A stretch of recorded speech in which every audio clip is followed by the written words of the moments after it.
Welcome to Truth Uncompromised. I am your host, Rhonda. Join us every Thursday at 7 p.m. Eastern Time. Truth is peace. Truth is justice and freedom to love, live, and be.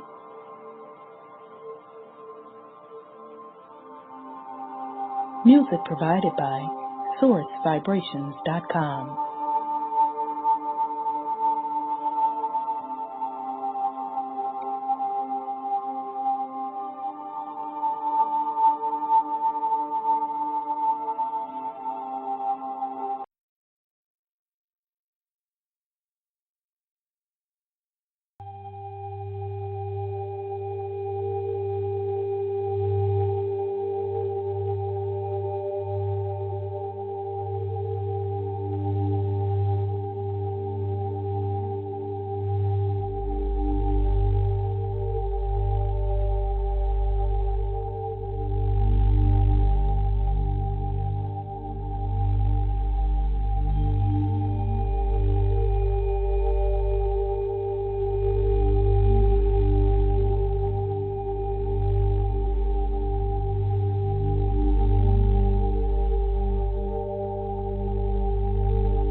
I am love.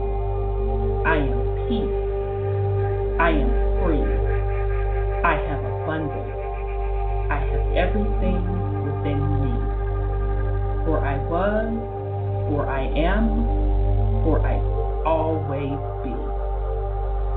We are love. We are peace. We are free. We have abundance. We have everything within us. For we are, for we will always be. For Mother Earth is love. For Mother Earth has peace. For Mother Earth is free. For Mother Earth has abundance. For Mother Earth has everything within her. For she was, for she is, for she will always be. And so it is spoken. So it has been written, and it is done.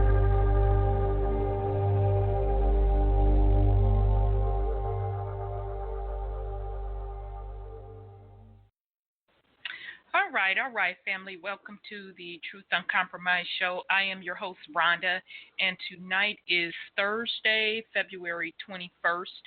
We have a great show planned for you tonight. We are doing the continuation in our series, The Forgotten Black Nobility and the Americas. We are on part 5. So last week, we really had this entire series, we've had a lot of explosive information. So if you have not listened from part 1 of the series, I really encourage you to go back to part 1 because each particular show has a lot of jewels, and it really fits together the pieces on how things shaped up here in the Americas with the melanated people.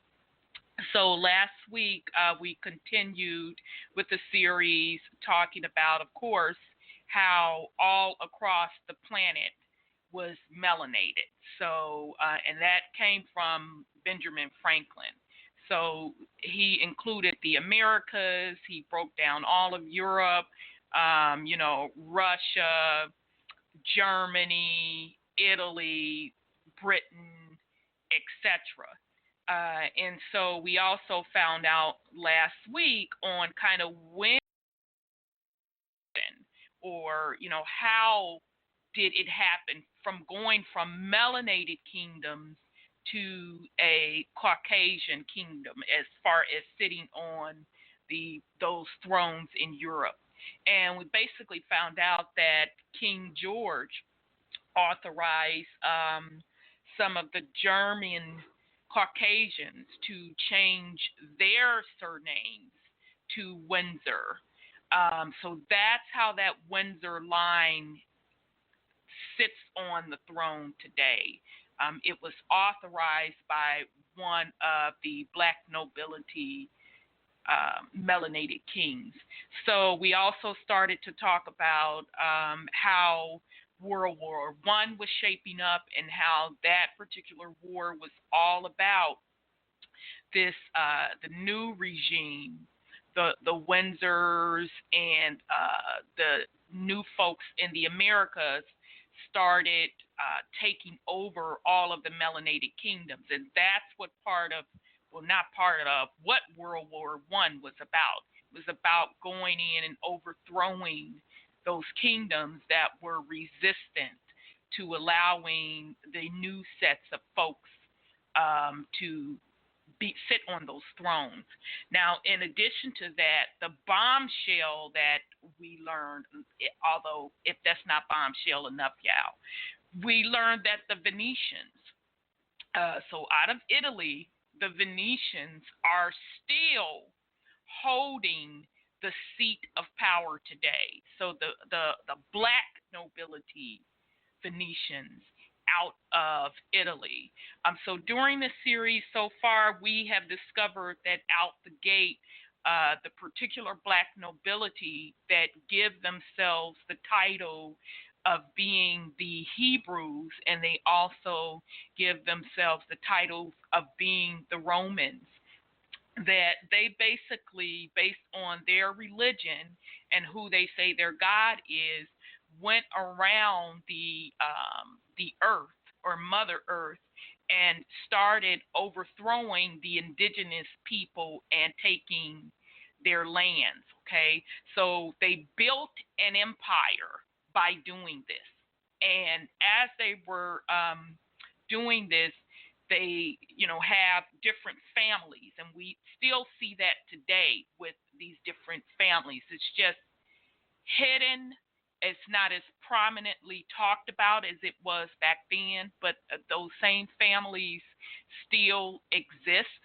But within that empire and family structure, you continuously had infighting, so overthrowing the thrones. So it's not so much of a new regime coming in, totally taking over. It's really infighting within one big old family. Okay, and then in addition to that, we also learned that they were battling with religion. So particularly King James religion was Protestant, and Catholicism he despised. Okay, so that was also that particular battle going on for power from a religious set. So that's just at a high level some of the things that we've gone over in this series. So I highly, highly encourage you, if you have not followed the series from part one, that you go back and review it. It is very, very well worth your while. And I do want to once again give credit to one of the main sources of our series by a brother named Lee Cummings. He has a bunch of series of books out, but the two that we use this series have been very, very powerful, and his information has been on point because I used this information and cross-referenced it with other sources, and he's been pretty much on point. It's called The Negro Question Part 4, The Missing Link, and then The Negro Question Part 6, The 13 Black Colonies. That's by Lee Cummings. You can get those books on Amazon at a very reasonable price and a very, very easy read. It'll literally take you, for one book, tops 2 hours, and the other one maybe a day. Okay, so with that said, let me bring on my co-hosts. I see Brother Sean and Sis, so let me bring them on.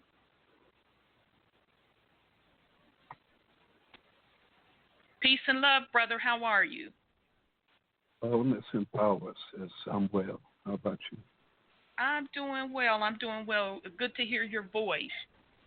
Likewise. Likewise. All right. All right. Let me bring on Sis Sandra. Peace and love, sis. How are you? Peace and love to you too, sis. I'm fine, thank you. And yourself and Brother Sean? I'm doing well. I was, sis. Good, good, good. Doing well. I actually, remind me, sis, I have a follow-up on some information for you when we were talking about who really were the Hebrews, far as, where did they start out. So remind me on that later, because I saw the interesting part about this, as we are doing this series, other people are doing similar information, but they're also mixing in the Tatarian stuff, which we'll do on our next show. So 2 particular videos that I ran across address that issue of the whole Hebrews being in different area and people claiming that title. Actually, 3 videos, and they all literally came out within the last week. So just remind me of that. All right.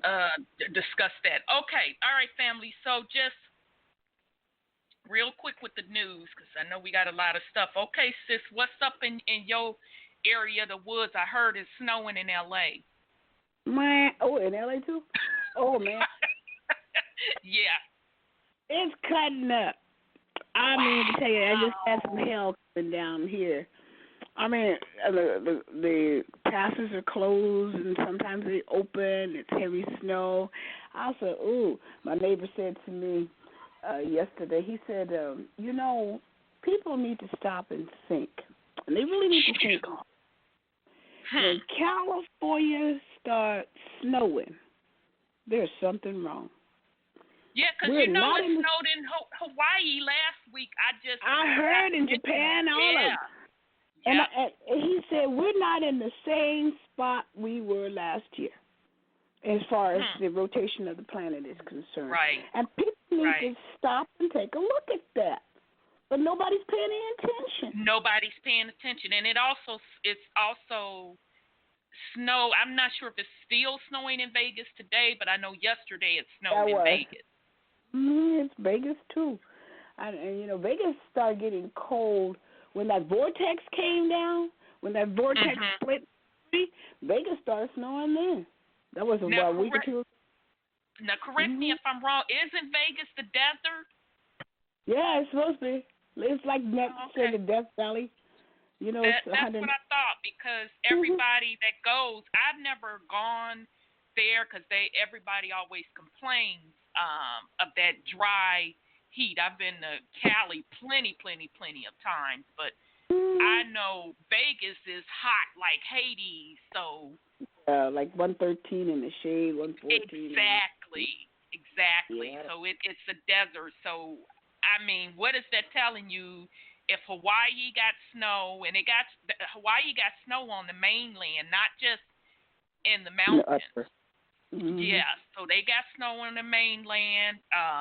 California, L.A., it hit L.A. as well, and then Vegas.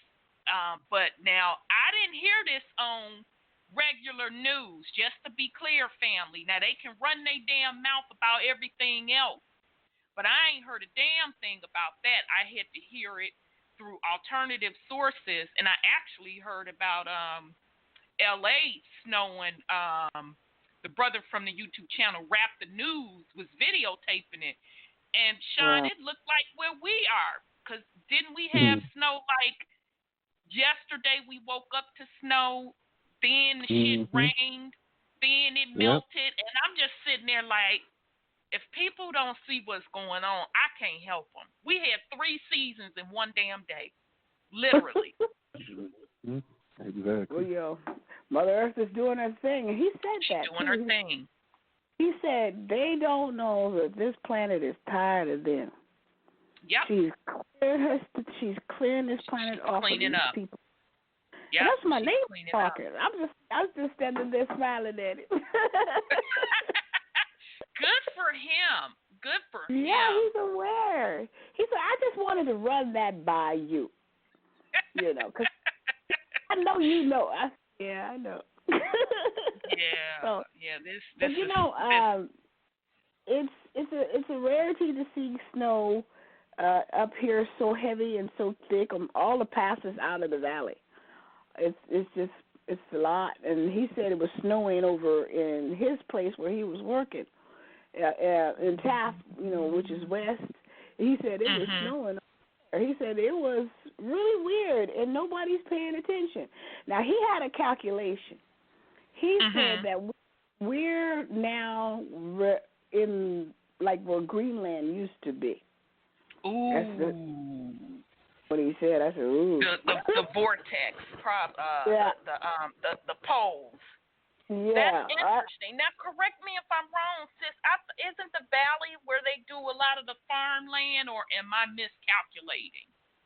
You are calculating properly, and people need to worry about this. Because this valley supplies most of the United States and other countries. That's what I thought. That's where I was going with that. Yeah, if they can't pollinate and grow that stuff,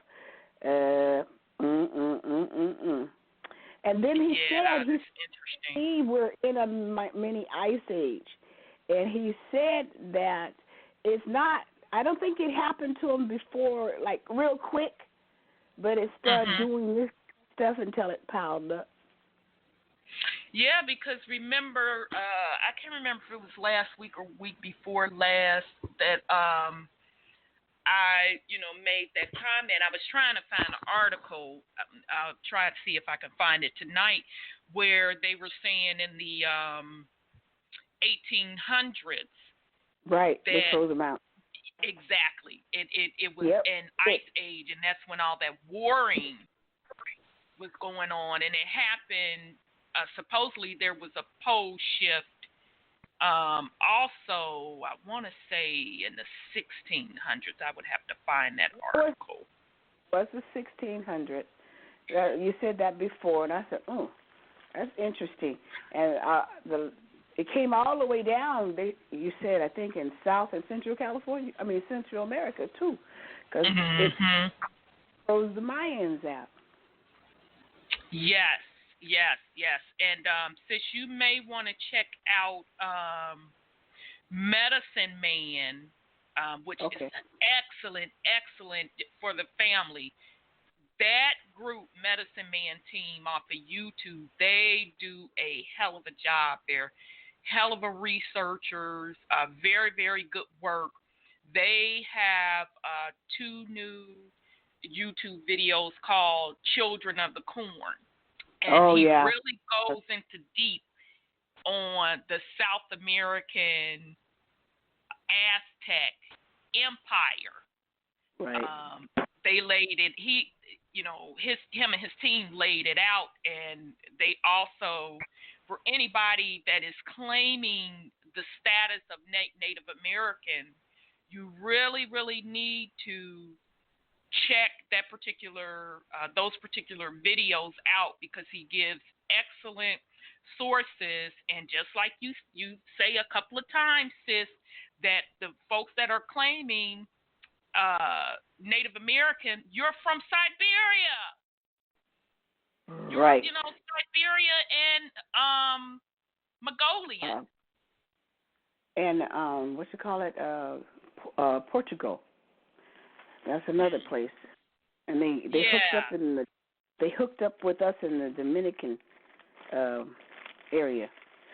Yeah, that's an excellent source. I am going to reference some of his stuff when we do the show on Tartaria, because just like I've been saying, how they're putting out Tartarian information is not at all what they are saying. So he goes into that as well. So very, very, very good information from Medicine Man on Children of the Corn. He does 2 videos on that. And, what's interesting to me, family, is that this information, and Sean can attest to it, he can be my witness, it is coming out so fast that whenever somebody try to put lies on shit, the ancestors and Mama Earth ain't having that bullshit. Because right away, although we know they lying through their teeth when they put the shit out, let's just be clear. We already know that. But we like to bring you the receipts, as the young folks say. I don't even have to dig deep. Next thing I know, I'm seeing the shit in my inbox. So information is coming very, very fast as the frequency is changing, because all of the lies to keep shit hidden for the purpose of folks hiding and still doing their dirt and staying in control, it's over with. So everyone has the opportunity to learn the truth and live in truth. This goes across all spectrum. So that's for the Caucasian. This is just not for the melanated people, which of course are my top priority. This is also for Caucasians. You could keep burying your head in the sand, pretending like you don't know how white supremacy got started, what it's really about, and how you're benefiting from it. If you want to keep burying your head in the sand, you'll suffer the consequences. For the Native Americans, if you want to keep burying your head in the sand, saying you are indigenous to the land, when all we have to do is look at you. We can look at you and tell if you're Caucasian or if you're Mongolian or if you mix with Siberian and Mongolian. All we have to do is look at you. That's all we have to do. So if you want to keep burying your head in the sand, taking on an identity that is not yours, it's not going to be a good thing whatsoever. Because you that have been carrying that identity, and I really don't even care if you call yourself Native, but to say that you are indigenous to the land, that's what I have an issue with. And this is serious business, folks. This is serious business, because this is about vibration and truth. And no one will no longer be able to stand on this land and not be in tune. So especially for the folks that are holding those Native American titles and you claim you are in tune, you better get on your stuff and start living in truth. Because you know that Mother Earth is a living, breathing entity. And if you don't want to tell the truth, she gonna make your behinds tell the truth. And that's for everybody across the board. Even the melanated folks running around calling yourself African, you more, you this, you that. Okay. Mother Earth gonna tell you exactly who you are and where you should be. Yes, sir. Actually, there's nothing that they can say now. It's already written down in their treaties, and the fact that they got reservations and all that other bullshit. They've spoken. They've been turned their back on us, and no matter how spiritual they try and act, they turned their back on Mama. Because they turned their back on us. That's true. That's true. So, not only are they from Siberia, they're from quote-unquote Asia. Yes. Right. They were nomadic people. They were parasites. Right. They were following the Moors around, who were conquerors.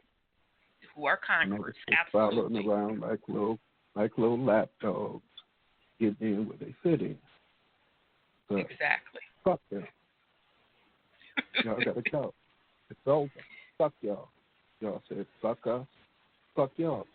Y'all still fight us. Y'all still deny who we are. Y'all. Period. We'll add out. Absolutely. Absolutely. Go ahead, sis. I'm sorry. That man, when I went to that powwow in September last year, and he looked at me. He said, "Well, you know, some Indians did marry some Africans." I said, "I am not an African. I'm an American Indian, or as you call us. I am an Aboriginal to this land." Oh. You know, they still hold that lie in their head. And that's what's wrong about it. And to teach your children that lie, and so, you know, let people keep on playing like I keep telling people. And again, that goes across the board. That's just not for Native Americans. That's for Caucasians too. You know, feeling that you're from the descendant and a line of this and a line of that, when you didn't hold the wealth. You did not hold the wealth. You came over here as indentured servants. So if you want to keep burying your head in the sand, as you know, you are holding the seat of power now, and you have allowed the planet to get destroyed and continue to be destroyed, you're going to be held accountable for that. Same with melanated people. You want to keep playing these games, being every identity than who you are, and not taking responsibility and being the caretaker of the planet like you were given, you're going to be held accountable. This is cleanup time for everybody.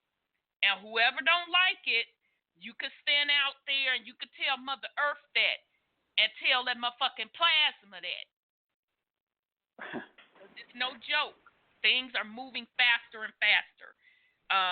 So, I'm sorry, go ahead, sis. I just want to ask the question. What's happening with these swastikas and the Frenchmen going ballistic on Jewish folks? Oh, you know, they always been kind of racing in France with Jews. That is crazy. They didn't just wake up to be like that. When I took it there in, was it 99, 98? I can't remember, one of those years.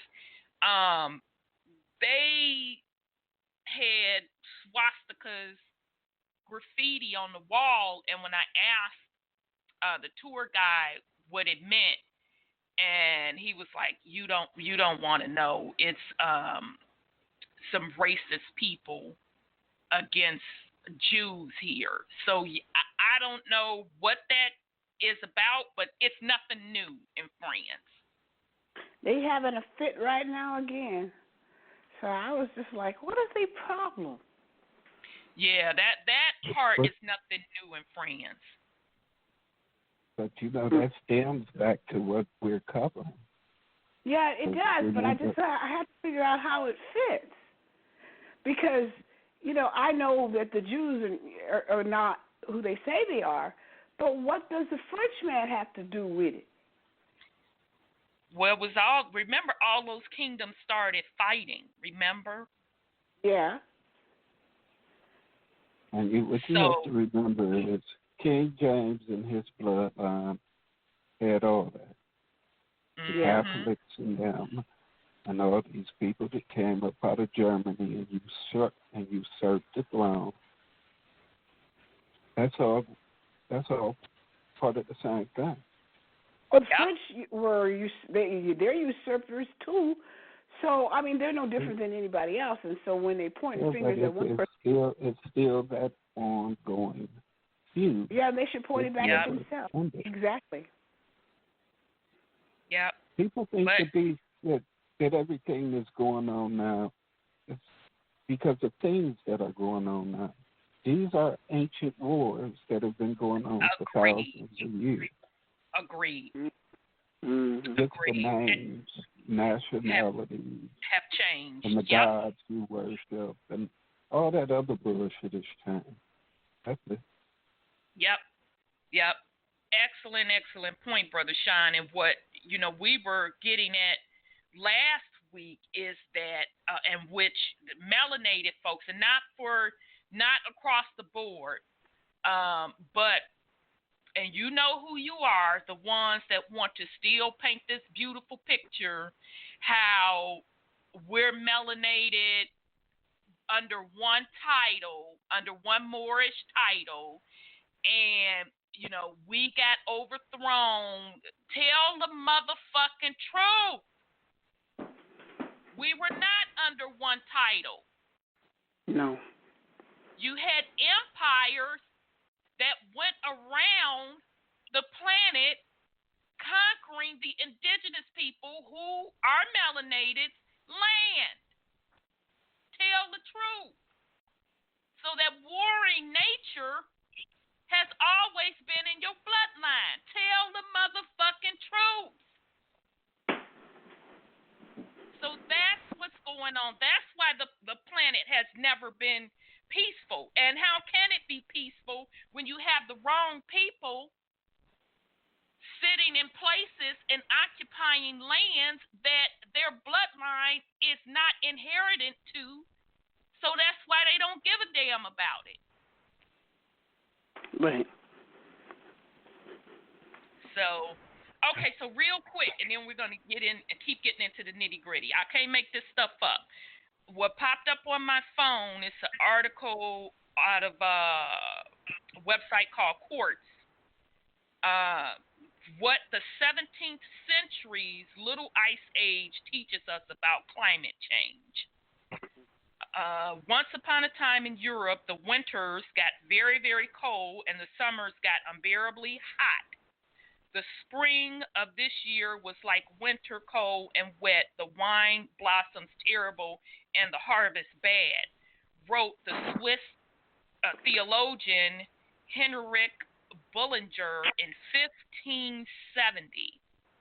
Initially, this seemed like a temporary problem, just one bad year. So across the continent, cultivators shrugged off their poor harvest and vintners sold wine made out of sour grapes, which consumers drank angrily as they contemplated rising grain prices. But the extreme weather continued season after season until abnormal became the new normal.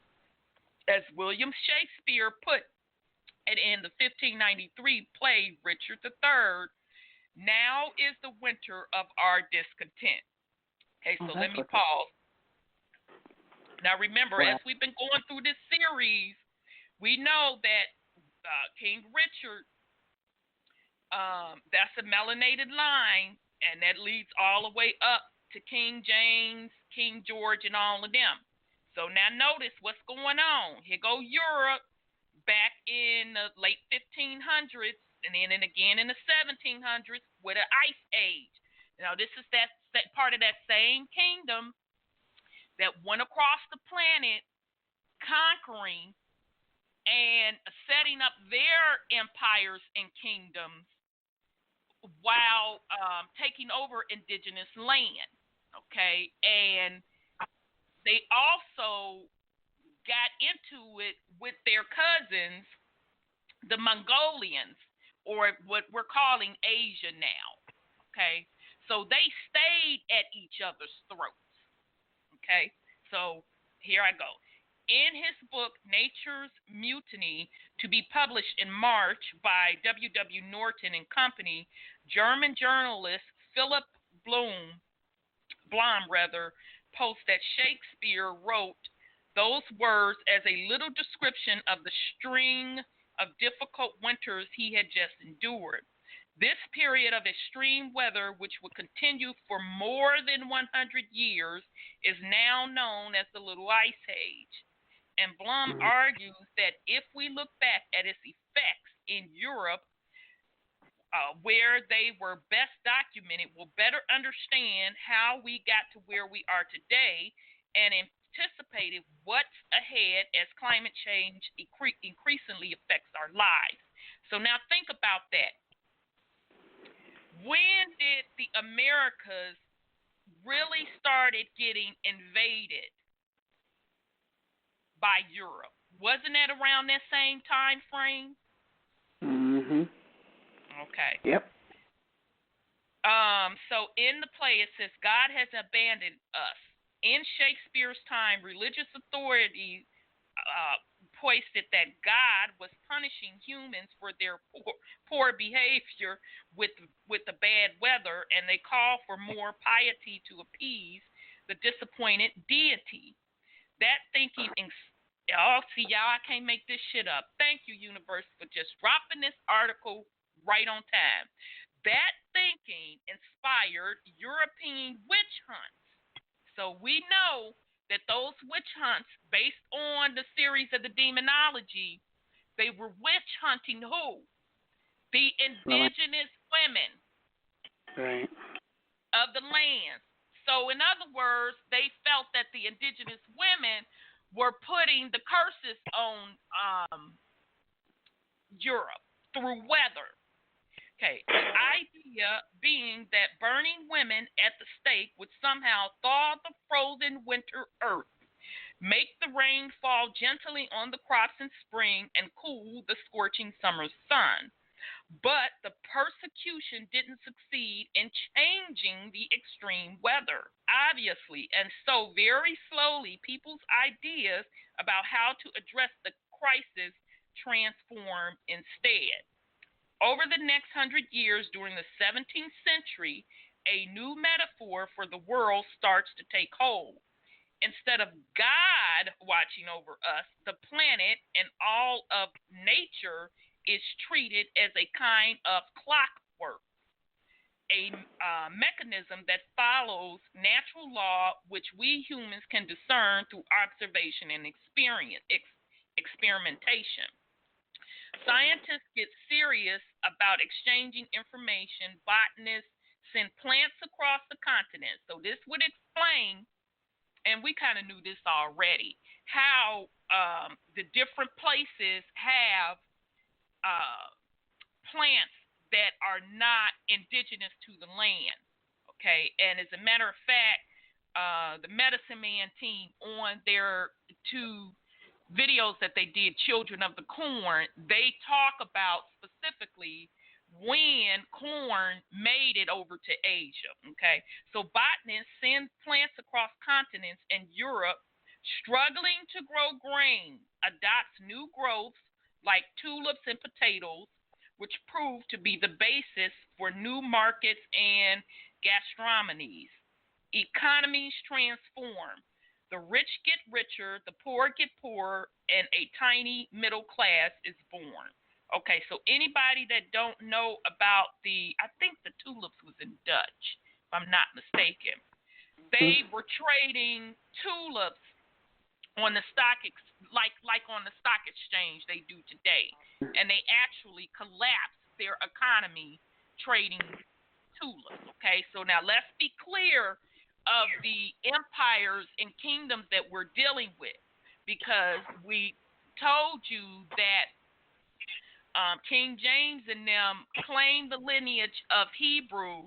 They claimed the lineage of being the Romans. We know that they also descend from the Italian Empire, the Venetians. The Venetians are the ones that are credited with doing a banking system, okay? But also Asia, the Asia kingdom, and I can't remember specifically too, they are also credited with being the first ones of using currency. Okay, so I'm putting all of this in perspective so we can start to get a clear picture on how this whole idea of commerce came across the entire planet. All right. So by the time the weather becomes more temperate again around 1700s, many of the ideas that shape the world we live in today have come into being, including notions of a free market with its own logic. And of course, market forces are what incentivize the behavior that led to the wide exploitation. See, I couldn't make this shit up. The universe just dropped this. Led to the wide exploitation of natural resources, contributing to the current climate crisis. Blom notes. So, the snake eats its tail. The new approach to growing food and wealth, prompted by the Little Ice Age, has led us to where we are today, with our melting ice sheets and rising sea levels. The more things change. The Little Ice Age was not thought to be caused by humans, though. Upcoming research in the journal Quaternary Science Review disputes this. Of course they would, concluding that war and disease in North America led to the cooling. Well, wait a minute now. Am I missing something? Ain't fucking war man's fault and involvement unless I'm missing something. Not at all. Okay. See, that's what I'm talking about with accountability and this fuckery that they want to keep playing. All right. So some hypothesize that it was the result of increased volcanic activity that influenced ocean salinity, which changed deep sea water pressures, and as a result, the world's weather. Others argue that the increased volcanic activity is the result and not the cause of the extreme climate. Whatever the cause, Blom contends that we can better understand the future by examining the past. History shows us how we got to where we are, as well as the difficulties that lie ahead. If he is right, there's reason to be both fearful and hopeful. The Little Ice Age was a time of crisis in Europe, but necessity proved to be the mother of invention. The Troubles also prompted innovation and exploration, laying the foundation for a whole new way of life. Let me see if I want to read the rest of this. Oh, no, I guess I got to. Damn, y'all. Go ahead, sis. You had something before. Doesn't that kind of remind you of this climate control, climate change philosophy that's going on, that the humans are the cause of all of this? They got to blame somebody else other than themselves. Right. Right. Not the systems that they're standing up now. That's against natural order and natural law. Not that. Let's not blame that. Oh, okay then. It says, so for example, when the extreme weather first set in, Amsterdam was essentially an unimpressive village in the Netherlands. Within a century, it became a bustling port city and a sophisticated metropolis, a place where intellectuals of all creeds and beliefs exchange radical new ideas, where the markets, arts, and publishing houses all thrive. Trading with Baltic seaports. Okay, so that Baltic stuff is how the Mongolians and Siberians came over to the Americas to now create the identity of Native American. Okay, now I can't make this shit up, y'all. It's all there, just the lies that have been put out.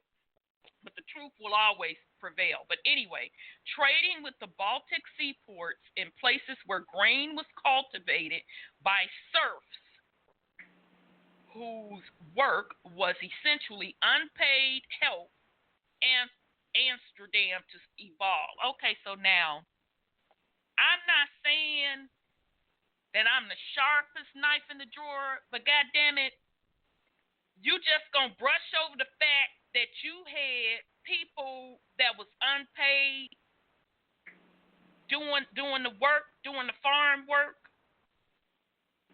and you call them unpaid help instead of calling it what it was? Slavery, but okay then. Okay, so y'all still want to be bullshitting on stuff. Okay. The positive transformation was forced. So in other words, you built up Amsterdam on the backs of someone else's motherfucking labor. Oh, okay then. The positive transformation was forced by difficult circumstances. So in the best case scenario, we too have our own kind of enlightenment period to look forward to in the future. But based on history, before things get better, they will get worse, Blum predicts. Take only what you need. His review of the Little Ice Age as it affects Europe painstakingly documents the struggle of an evolving continent to manage under the new circumstances and to feed starving populations at home. Europeans relied on mass international exploitation, slavery, and colonization, growing large amounts of wealth that led to the continent's ascent. All right, so I'm going to read that again, okay? This is for all of the Europeans. Okay, now this including the melanated Europeans that ruled them kingdoms. Let's be fucking clear, and we're only dealing in truth on who was carrying this out. His review of the Little Ice Age as it affected Europe's painstakingly documents the struggles of an evolving continent. No, it wasn't an evolving continent. It was a dying continent based on all of the treachery that was going on there. So to manage under new circumstances and to feed a starving population at home, Europe relied on mass international exploitation, slavery, and colonization, growing large amounts of wealth that led to the continent's ascent. Wealthy Europeans squeezed the poor for profit on their own turf as well. Okay, so let's be honest and reword the shit for what it is. Wealthy Europeans squeezed the indigenous for profit on their own land as well. Let's be clear for what it is. Landowners across the continent eliminated public commons that once served as places where anyone in a village could let their animals graze or grow some grain. Farming was once done on a small scale to feed individual families, but it became a big business, exporting food on a grand scale from the country to growing cities.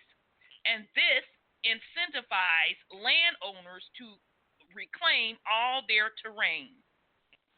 Sounds familiar, as you have pretty much the world that depends on a system to feed them. Okay? Venezuela is a very good example, family.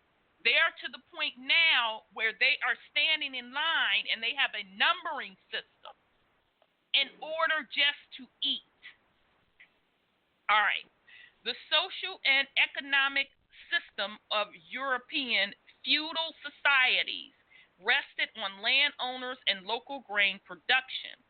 This was its central pillar as well as its main vulnerability. When temperatures declined enough to disturb grain production and therefore undermine this pillar, the entire social model fell into decline. Europeans were forced to think of alternative ways of organizing themselves and their economic life.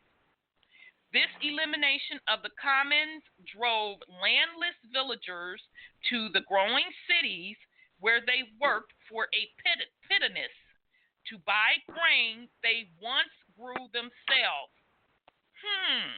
So now where did we see that before? Did we not see that in the Americas, where you had a huge migration of the melanated folks from the South going up north, okay, to the indigenous of the land going up north? All right. Meanwhile, the wealthy boasted their fortunes with speculation in markets that now offer investments in new commodities. Okay, so they go on to talk about the tulips, and I was right, that was in Dutch, and how they were trading those in the late 1500s, and they wind up crashing the market. Let me see if I want to read the rest of this. Okay, yeah, that's about it, because he just reiterates what he was saying. So again, this article is off of a website called Quartz, and it came out today.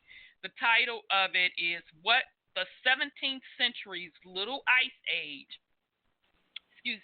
teaches us about climate change. All right, so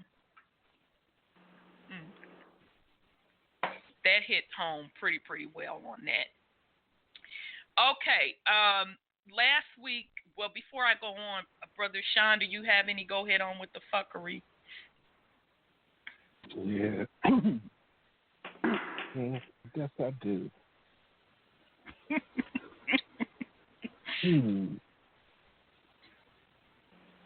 They're saying that the Queen has relinquished her hold on the financial market, and that all the countries over there, except a couple, are leaving Brexit. Martial law is about to be implemented there and other European countries. Not all at the same time that we are up under a new martial law. Ice age going on. Right. Pole shift. Reset. Everything that's happened historically that they tell us about.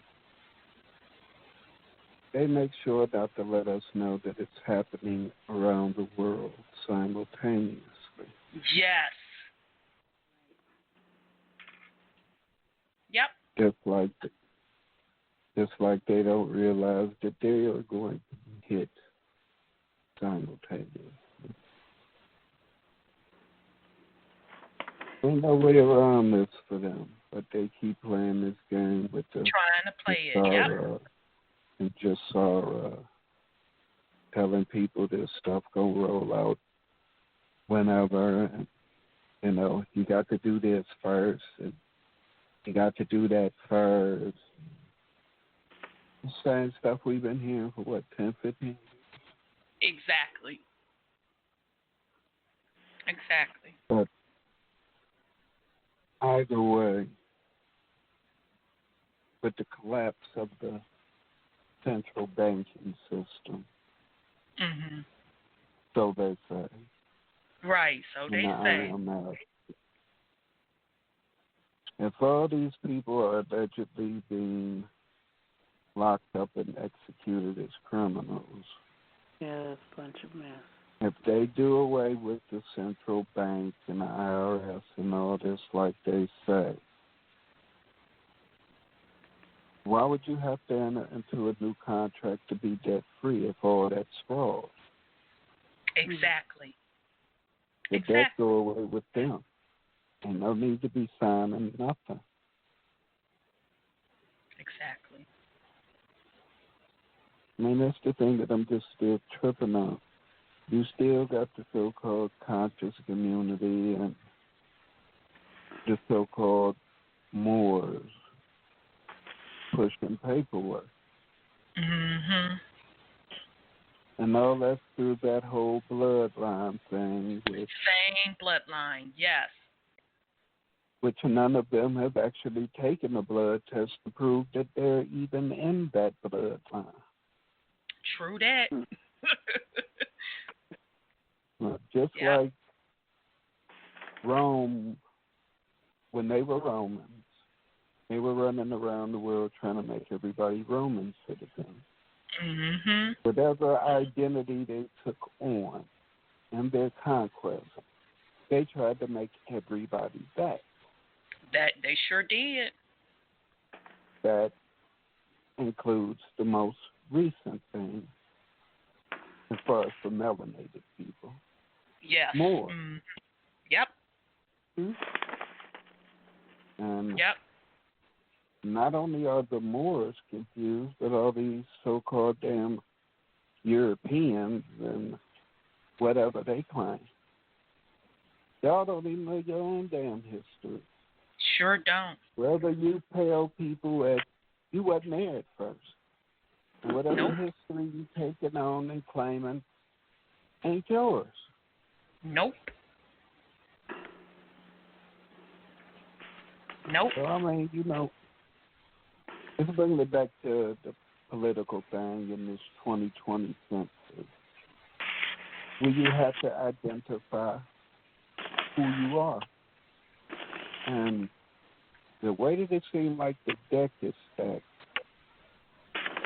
anything and everything that any of y'all put down that ain't indigenous to here is all a fucking lie.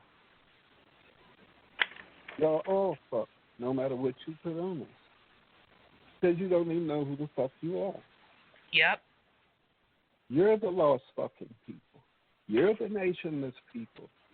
You're the parasites.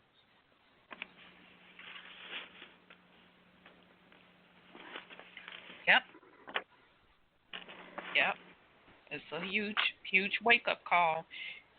Huge. It should be a huge wake-up call to everyone. And, again, I keep saying that folks that keep talking about a reset and the wiping out of this and the wiping out of that. Okay, but are you not inner and overstanding that we're not supposed to have any type of system? Because it's all against natural order and natural law. And we keep repeating the same cycle over and over again, standing up a new system, and then the shit keeps collapsing because it's against natural law. That's the big point that everyone is missing for the most part, because they're not in tune into nature. It's all about the shiny coins and titles.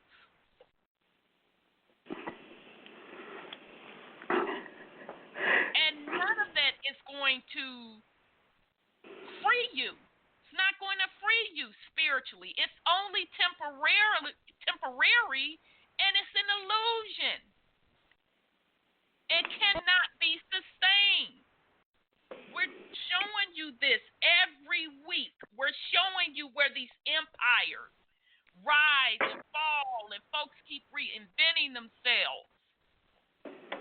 So why would anyone with just any good common sense want to keep repeating the same cycle? Because you feel that it's being wiped out and you're given a fresh start. Instead of getting back grounded into nature where you have everything you need.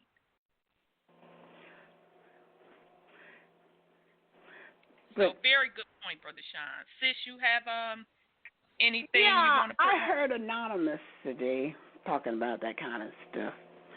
And, it's kind of interesting he brought it up. But Anonymous was talking about that stuff and the reset and all that kind of stuff.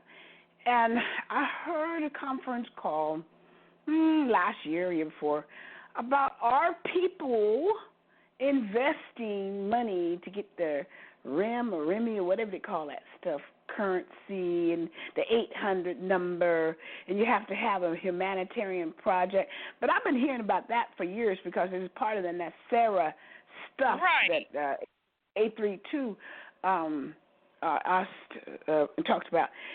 I mean, our people are getting suckered into investing their monies into this system so they can change their currency in first, and then this other set's going to do next, and the public going to do next.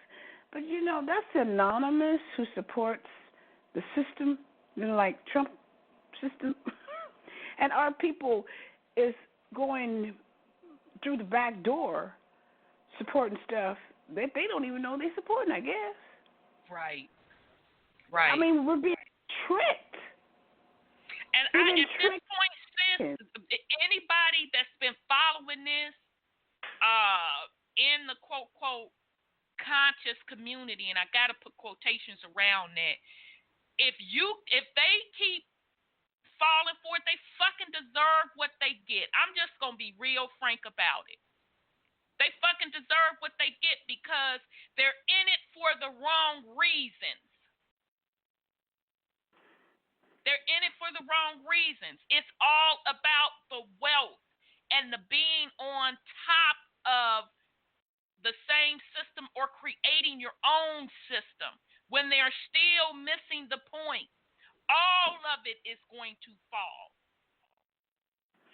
That's the only reason they keep putting that shit out with the NACERA and the this and the reset that. That's the only reason they keep doing it. Because they want to keep that energy going.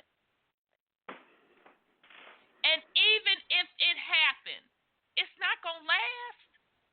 No. It's not going to last. We already have the blueprint on how the shit goes. Because people's heart isn't right. They have no connection to the earth. They don't give a damn about the earth. They don't give a damn about nature. And it'll never last. And nature will always win. Always. So if they want to keep getting plasmid in the ass, burnt the fuck up by suns, iced the fuck out and starved, it is what it is. Because that's what's going to keep happening until they totally get purged off of Mother completely. Right. So, very, very good point. But that's up to us to get right and do our part. Oh, absolutely. Absolutely. Those that know better, we're supposed to be doing our part and assisting Mother Nature. That's what we're supposed to be doing. Absolutely. And now 300. I see you, 832. I'm coming to you, sweetheart. What you say, Brother Sean? On 300, who was it the Spartans was fighting? Wasn't they fighting the Venetians? Or see, you know, that's a dude movie, and it was so bloody I couldn't get through it, y'all. It was so bloody I couldn't get through it. They were fighting the Trojans, weren't they? No, those are the Greeks, 300 were the Trojans. 300 were the Trojans. Okay, well, let me do a quick search then. Spartans were fighting the Trojans, as far as I remember in the history. Well, I didn't see the movie. In the history, I think the Spartans took down the Trojans. It says King Leonidas, who led the Persians. The Persians. Yeah, the Persians. Yeah. Okay. Yep, the Persians. Took down the Spartans? Oh. Yeah, well, it said that they were fighting. Now, this is the movie. I'm going by on what the movie was saying, that they were fighting the Persians. Yeah, the Persian Empire was the biggest empire at that time. Allegedly. That was Darius. That's under Esther. And see, again, that goes back to what I was talking about early with that whole, And that's why I call it Eurasia. Because that was them with that fuck shit with all of that fighting. Because even that Asian empire, they kept fighting each other to gain power. Because I know the king of the Persians in 300, he was melanated. Yeah, Of course. Mm-hmm. But of course, you know, they had the Spartans as pale Europeans instead of being melanated, because during that time, during those wars, it was nothing but melanated people fighting. Exactly. Absolutely. And when we get to the Tartaria stuff, we'll go into a little bit because a couple of more new resources popped up talking about that Asian empire and the whole Genghis Khan. And I'm telling you, y'all, this shit been going on for quite a long time, but make no mistake about it, it's the same bloodline that just keep infighting. And the rest of the planet and Mother Earth herself have been suffering the consequences. And that's why she has to keep, and the indigenous people, you know, weren't doing what we were supposed to do, which was to use your best weapon, which is your magic, to shut the shit down. It says. What happened to 832? What, you lost the call? No, I see him there. 832, is, you can get back in the queue. I'm about to bring you on, sweetie. I know we long-winded. Go ahead, Brother Sean. All right. They changed the dates and everything. So yes, what we're going through wasn't as long ago as we think it is. Agreed. But the event that was long ago that they want us to keep forgetting about and want us to stay in this rabbit hole debating about this patriarchal bullshit is about the damn trees and everything before this bullshit got here. Exactly, about the ancient trees and how we lived totally in harmony with nature in a matriarch society. Don't nobody want to discuss who cut down them trees. That always gets brushed over. Returning back to before this whole patriarchal system is going to be the only thing that works. It ain't about fine-tuning the patriarchal system, trying to act like things is balanced out now. You know, are they talking about just, you know, wealth redistribution? How you going to redistribute what you don't own? Exactly. It ain't no real wealth to begin with for you to be trying to redistribute it. Yeah, I think they were trying to give them more. That's part of the system. Exactly. I mean, that's accepting the system if you want to accept their currency and their legalities. That means you want to be in the system and you're stepping away from mama. Exactly.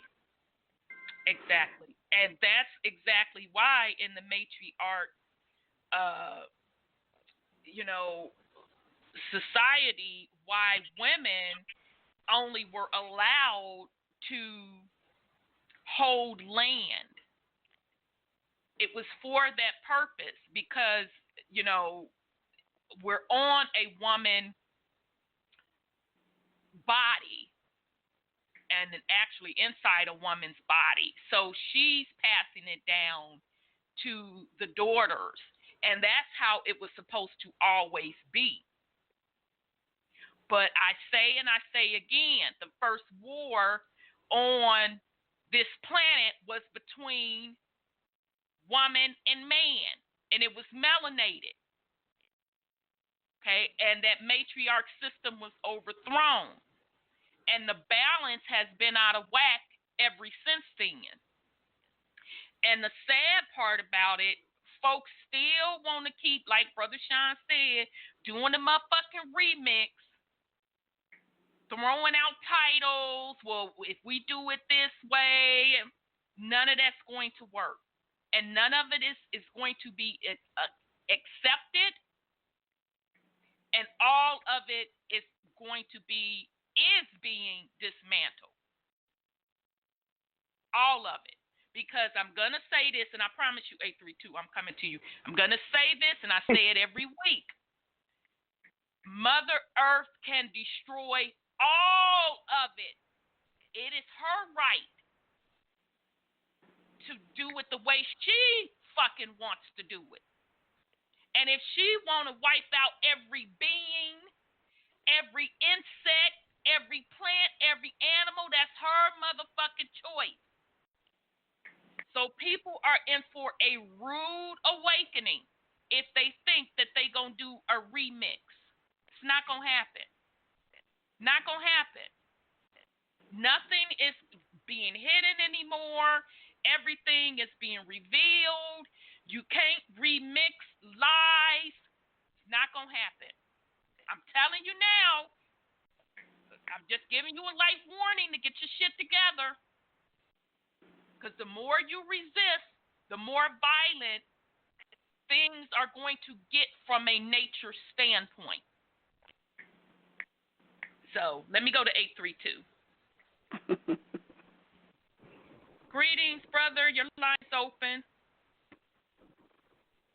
Rhonda, Sandra, my sisters from other misters. Feathers up. Feathers up. Vampires too. My brother from another mother on Mount Olympus.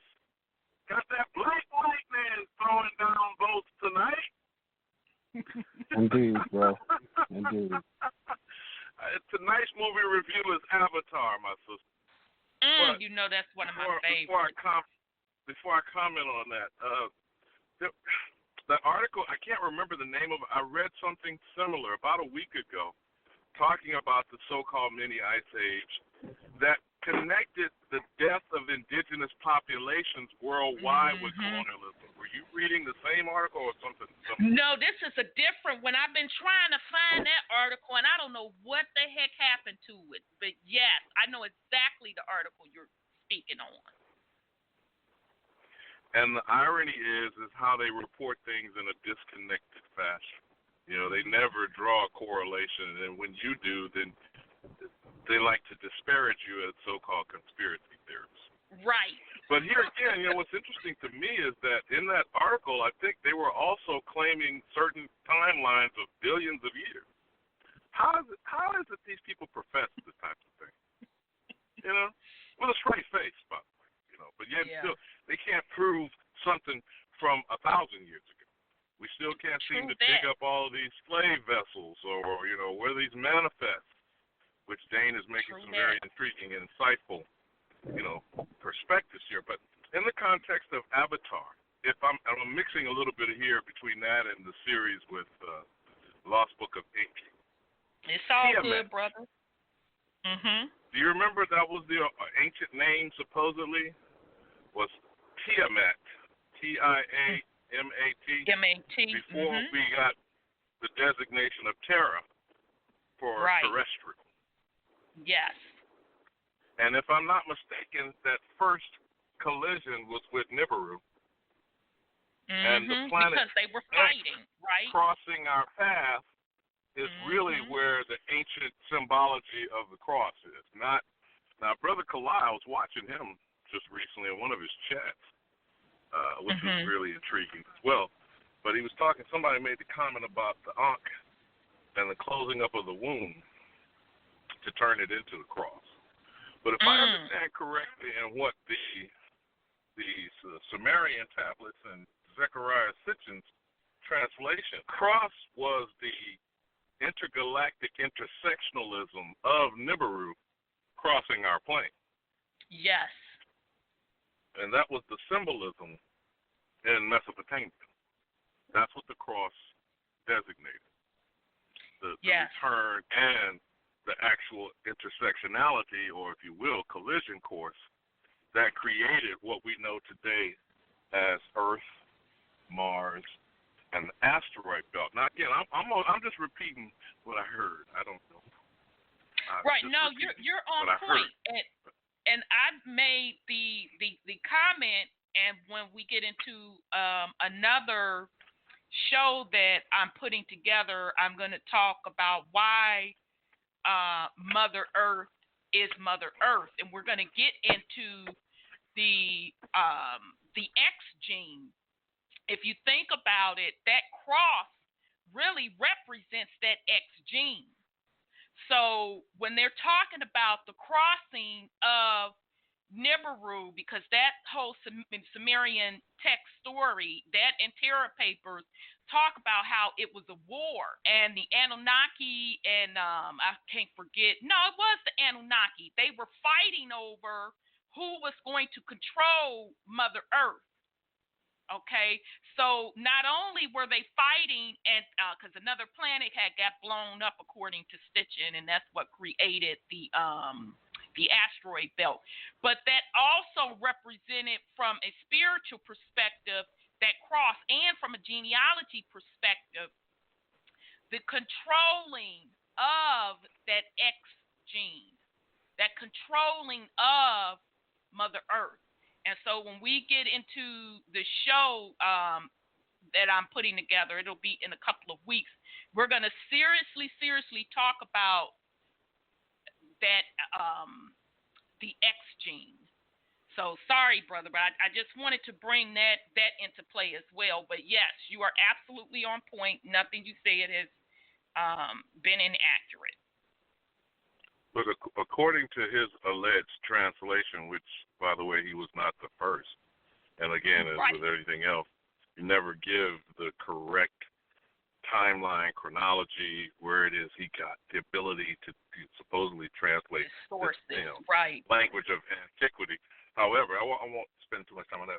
In the translation that has been popularized by him and the media controlled by Zionist Jews primarily, is that the goal came from the destruction of breaking up Tiamat into Earth and Mars. That there was gold on Mars as well. Remember, the EGD were somewhat banished there under Marduk, and they did gold mining as well on Mars. And then we have what evolved in South Africa, Peru, Central and South America, etc. However,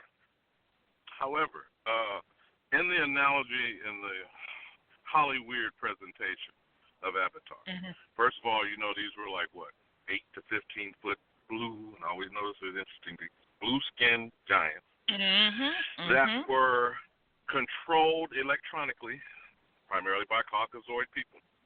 Kind of an analogy of these giants playing basketball, wouldn't it be? Who owns these teams? Now, see, like Donald Sterling. You done came up in here and started some mess now. Okay, just a thought. Now, one other thing about these giants is they had, massive dreadlocks that had antennae that would come out of it, that they would be able to psychically connect with, whether the horse-like creatures, or if it was the panther. It looked like a black panther, by the way, that the other lead character was, of course, they always have a white male, Caucasoid, partnered with a so-called black female, which seems to be a hybrid mix. That's Zoe Saldana, Right, but he had to. That wasn't his native body, though. Not even his native body. No. That wasn't his indigenous body, right? But remember, he was actually disabled and a twin. Because remember, it was his twin brother for 6 years. Right. Because it took that long to port physically going from Earth to Pandora, and the planet's name was Pandora, by the way. Pandora, right. Okay, so now you got these giant indigenous people that were disparagingly referred to as monkeys, right? jungle bunnies and other things, some similar type of connotations and negative derogatory terms that's been used to characterize the dark continent and so-called African origins, all right? Then they would come into harmony, right, with the ancient tree, who, by the way, was called the Tree of Souls. Yep.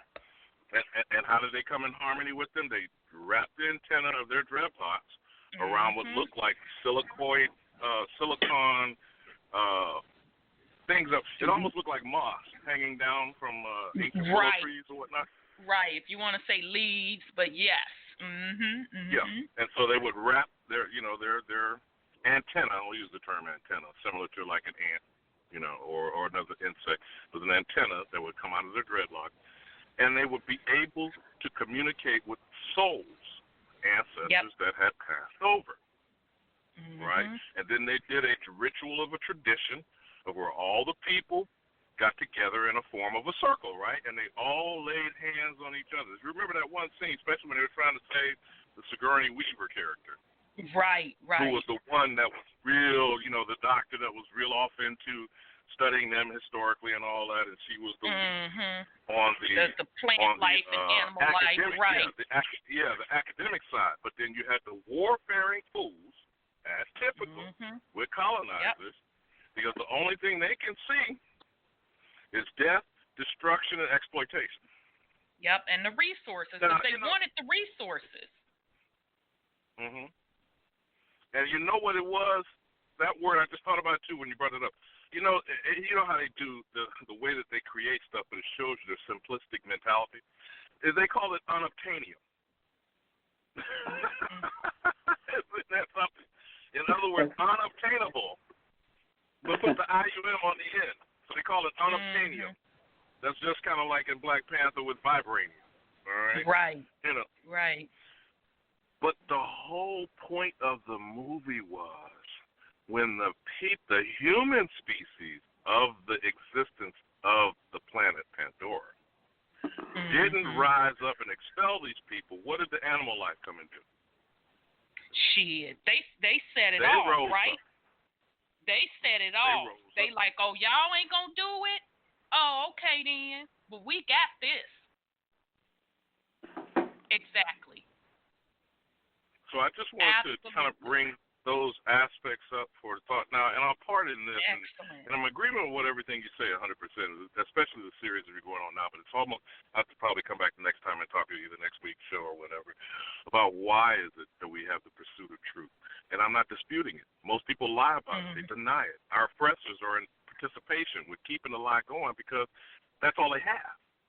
So when you deal with truth, it's like when you start peeling on a thread and a sweater, what happens eventually? It unravels, right? Entirely. Yep.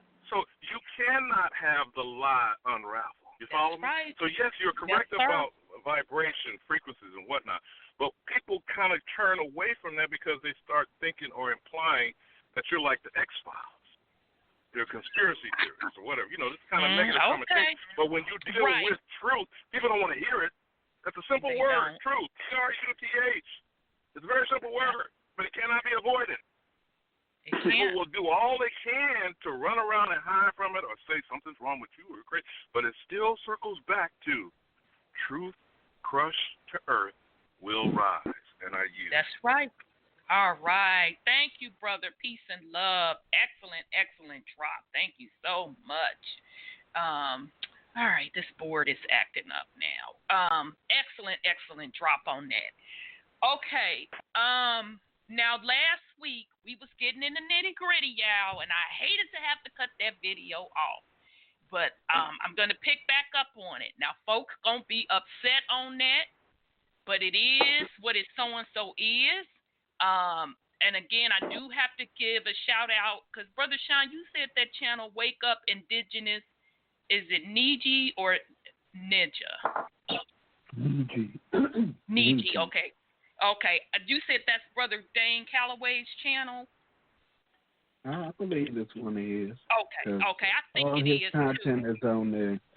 Because that's one of his phrases. That's one of his catchphrases. So it's associated with him. Okay. So I got this particular video off of Wake Up Indigenous Niji. And it is talking about how we started out with like 5 minutes of it. And I didn't want y'all to think I forgot about it because it is important. This particular video is talking about Sinetta is interviewing this man from Africa. And the man from Africa is telling him that the people in the Americas, the melanated people in the Americas, are not from Africa.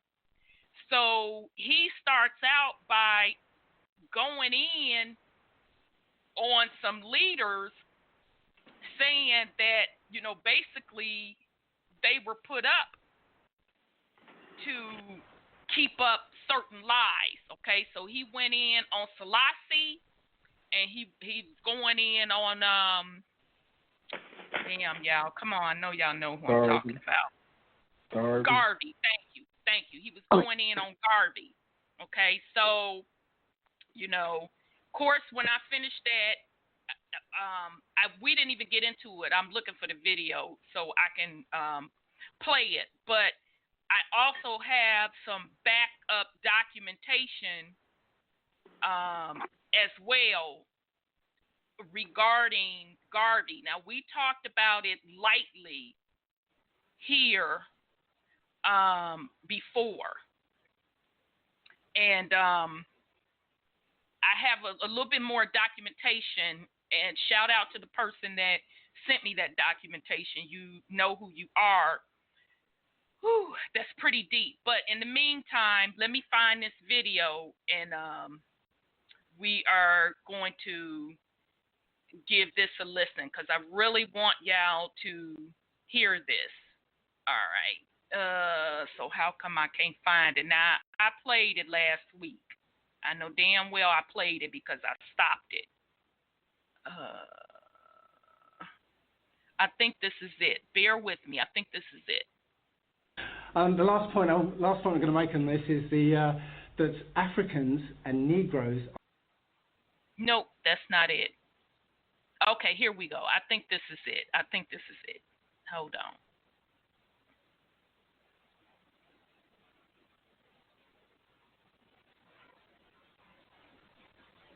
That ever behave in this way about anyway. So hold on. You said Marcus Garvey, Haile Selassie. Repeat that again. Haile Selassie is a cracker anyway. Haile Selassie is not who was cool to tell us that there was no Africa, there was never any segregation before Selassie. Selassie was never here to tell us that there is nothing else, the earth is divided. My brother, you can drive from here to Mali, and in any way there was no Mali Empire too, my brother. If we were to live in Mali, and you talk of Mansa Musa as how rich mom, you will see it in Mali. We were never there. The time of Roosevelt, before Second World War, this is the time we moved to Africa because of segregation. So if Marcus Garvey was here, who wanted to be there, he wouldn't go and recline in England, the same people that created this mishap. Yeah, so Marcus Garvey was created by the cracker, and the cracker is sitting here. And anyway, I want to tell you of this, and anyhow, of the net anyway, because I've been on the net, but they blocked me anyway. Hold on. You saying Marcus Garvey was created by the cracker?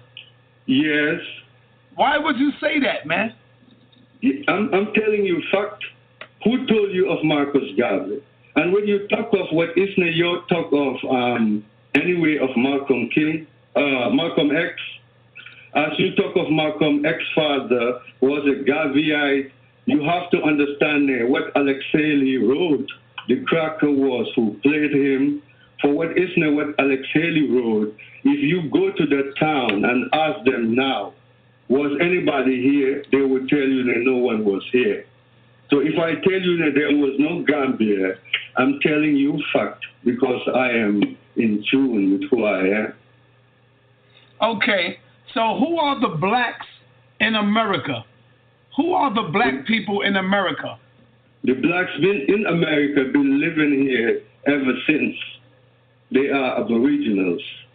The blacks been in America, been living here ever since. They are aboriginals. The blacks been in America, been living here ever since. They are aboriginals. The blacks in West Africa just recently left where they were staying, Arabia, Europe, Northern Africa, America here, all about to go there because of segregation.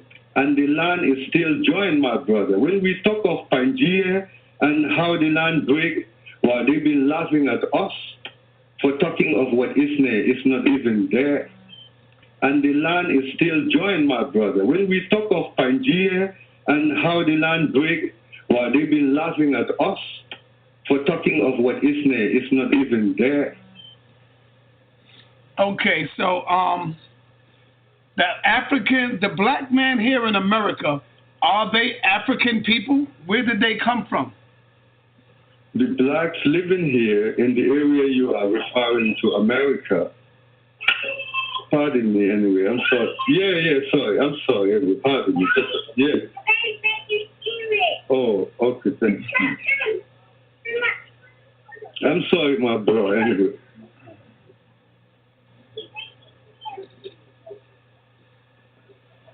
Hello? Yes, sir, I'm here.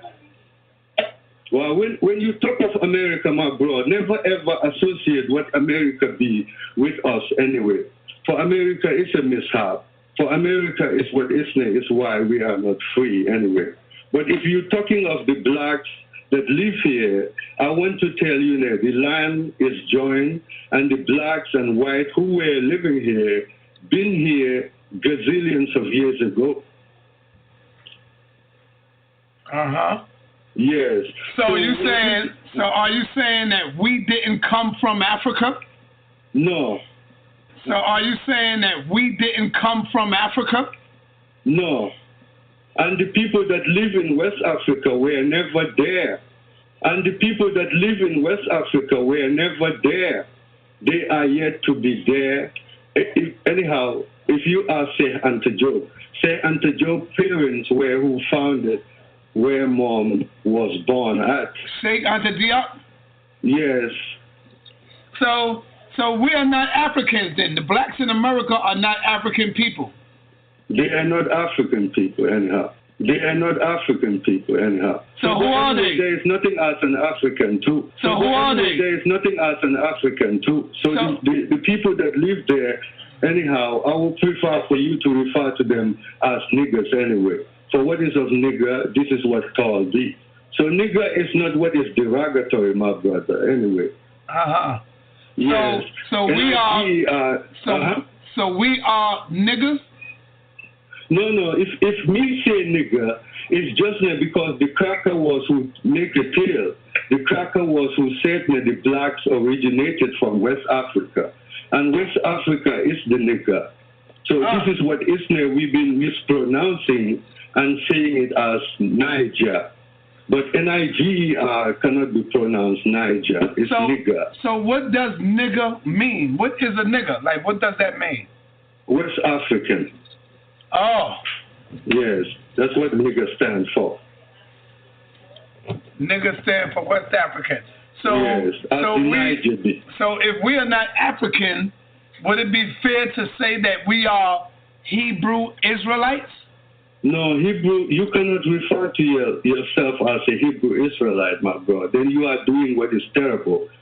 What is of the Bible is a tale, and it's so bad for anyone to ever dare to even associate it with who we be. Oh, so the Bible is a false book. Yeah, the Bible is a tale. It's never a call anyway. Today is not as the calendar said. Okay. Today is not 2016. Oh, so today's year is really not 2016. Yes. When the cracker make the date, Mom was just trying to bluff, to make it seem as if there was government as the things that Mom claimed, as if there was any Roman Empire. There was nothing as a Roman or Greek Empire. There is nothing as any Ethiopian kingdom. It's all a lie. Okay. Yes, there was never any government. And this is what I was wanting for you to understand. If we want to be free as who we be, we have to understand that we are blessed to be who we are. So we are here to stay who we are totally, because we know what we be. But if you are who you are, instead of you be what you be about to act as another tell you, then the acting you've been acting is the cause we are off tune.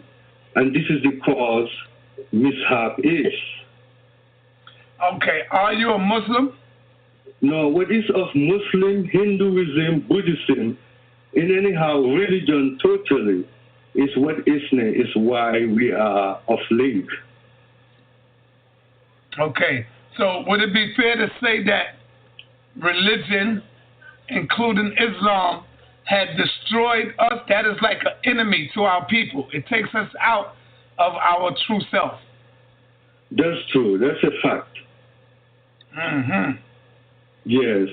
And in order for you to know yourself, you are who to stay who you are, because we are all blessed equally. Black is white, white is black anyway.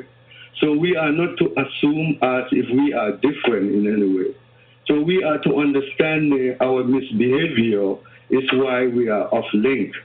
So if I call you, I'm calling you for you to talk of it in any way, because I want us to talk of it so that the American government can come about and apologize anyway. Because if you talk of it, my brother, the system will come about to tell you that they are sorry, because there was no America. All these things that the black people are celebrating, it was the cracker who composed it.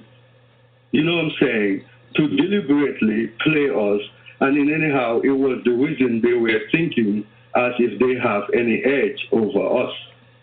But their same is what they saw us.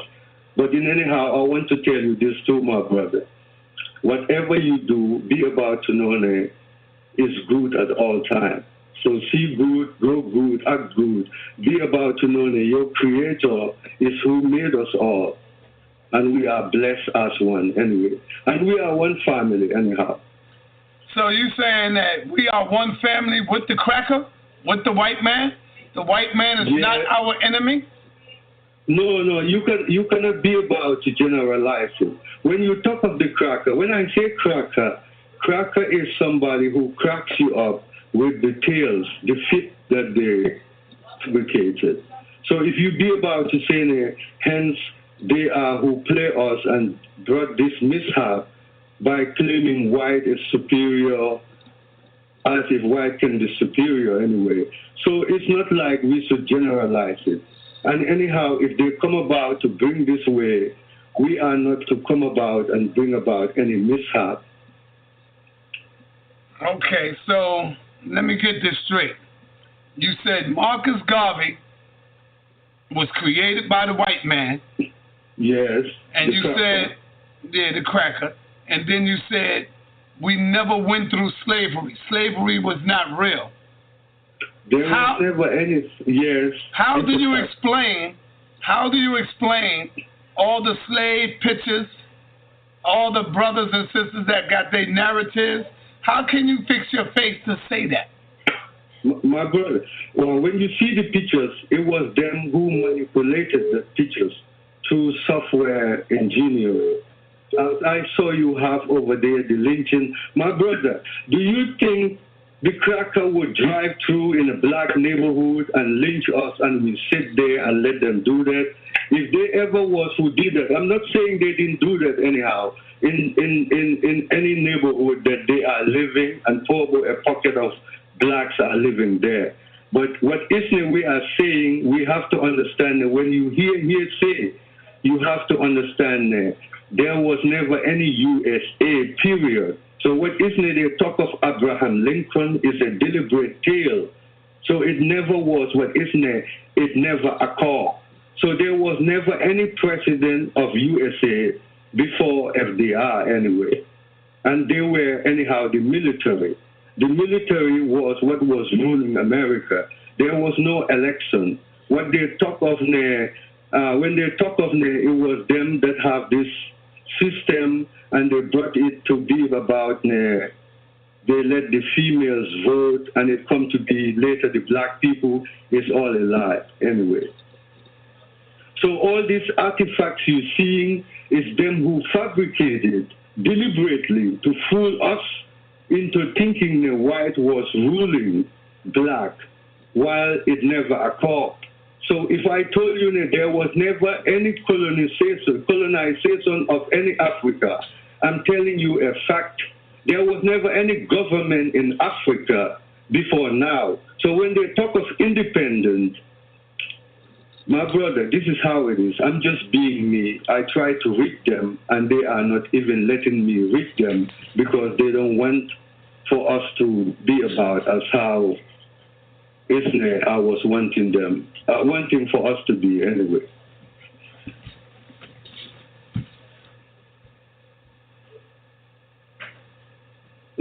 So anyway, please, my brother, what we are talking of Egypt, those things are what the cracker also tell, because the cracker is trying to play us for us to assume as there was government.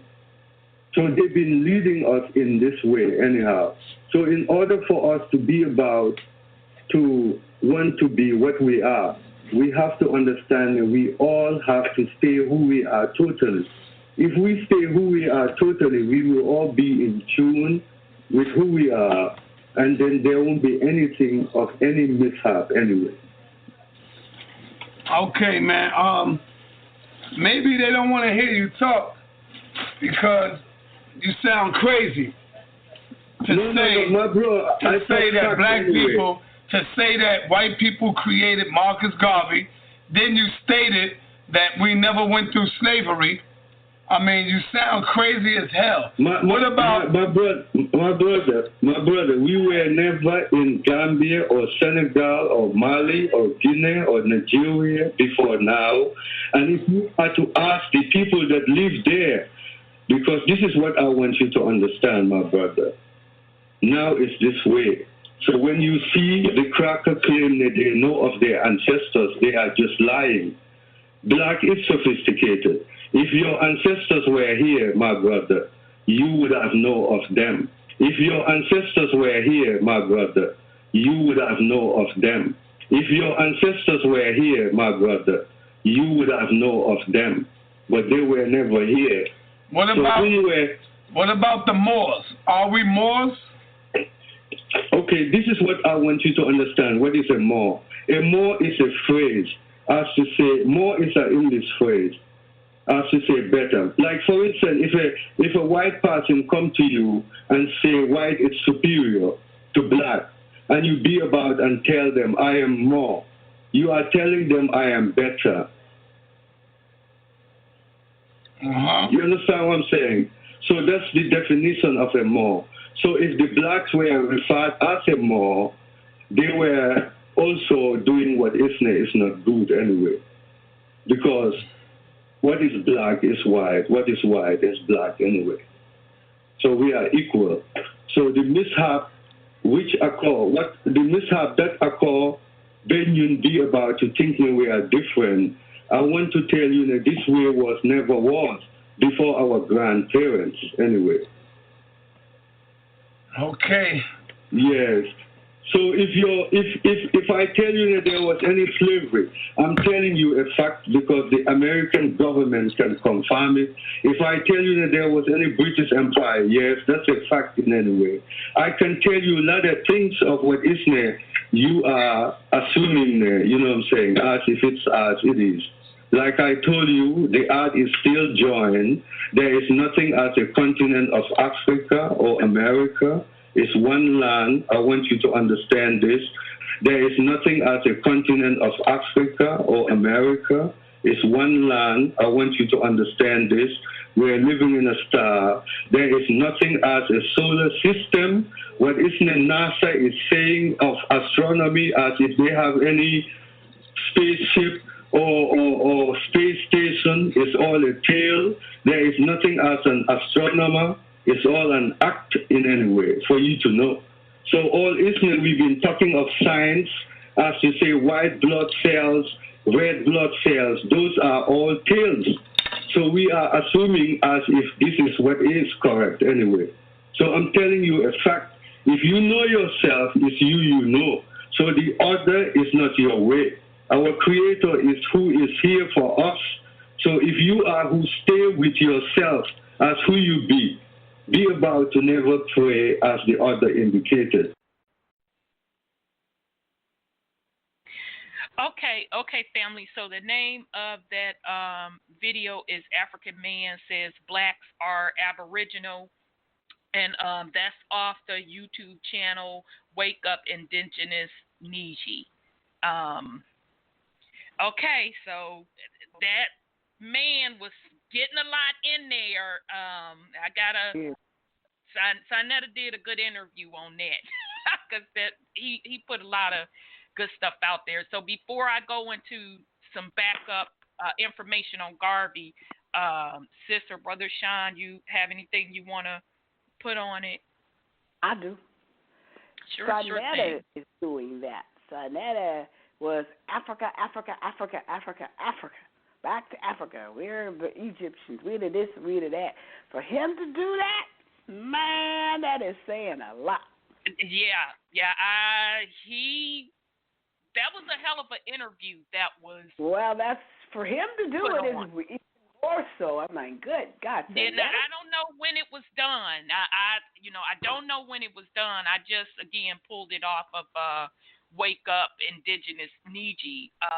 But that was definitely a hell of an interview, and I'm not sure who that African gentleman was, but yeah, he's right on every part, and we've kind of talked about that in regards to Africa. I mean, it's documented that they didn't so-called start trying to colonize it until the 1800s. And so, here you have a native African saying that they weren't even living in West Africa. That didn't happen to a later date because they started getting pushed out of the East. Not only that, he said something that's very striking, and I've always wondered about this. When white or Europeans get on there and they talk about their ancestry, they're shocked to know that they're related to George Washington or Benjamin or whatever, because their ancestry. And I always wonder, well, how come they don't know that and they right here in this country? And he's right. They don't know this stuff because he said it doesn't exist. Now, that's a shocker. And remember the Indian princess that was on the show? She said they kept changing the maps. Every time she woke up, she was in a different place. Yeah, because Chief Warhorse. Yeah, because I think that's her name. They kept changing the maps. And I looked at a 1553 map that somebody had. A young man had a show, and the pyramids were not there. Absolutely. The continent of Africa. Yep, and there's other maps around that time where Italy, Greece, France, Hispaniola is right here. It's not over there. And that's what. So when my neighbor was talking about we're in a different place than we were before, and that the the North Pole is in Siberia now, then that means if the North Pole is in Siberia, then that means we shifted upwards or something, because it doesn't make sense. And then there was another documentary they had where if you take a plane to Europe, so to speak, they will take you on a circuitous route. And instead of going directly across, They never go directly across. And that's what takes you so many hours to get to your destination, because they really don't fly straight across. They go crazy and go all kinds of places. And you can do it on the GPS. In some areas, they turn off their GPS, so you cannot track that flight. Right. And while you're bringing up GPS, by the way, all of the GPS compasses are totally off because of the pole shift.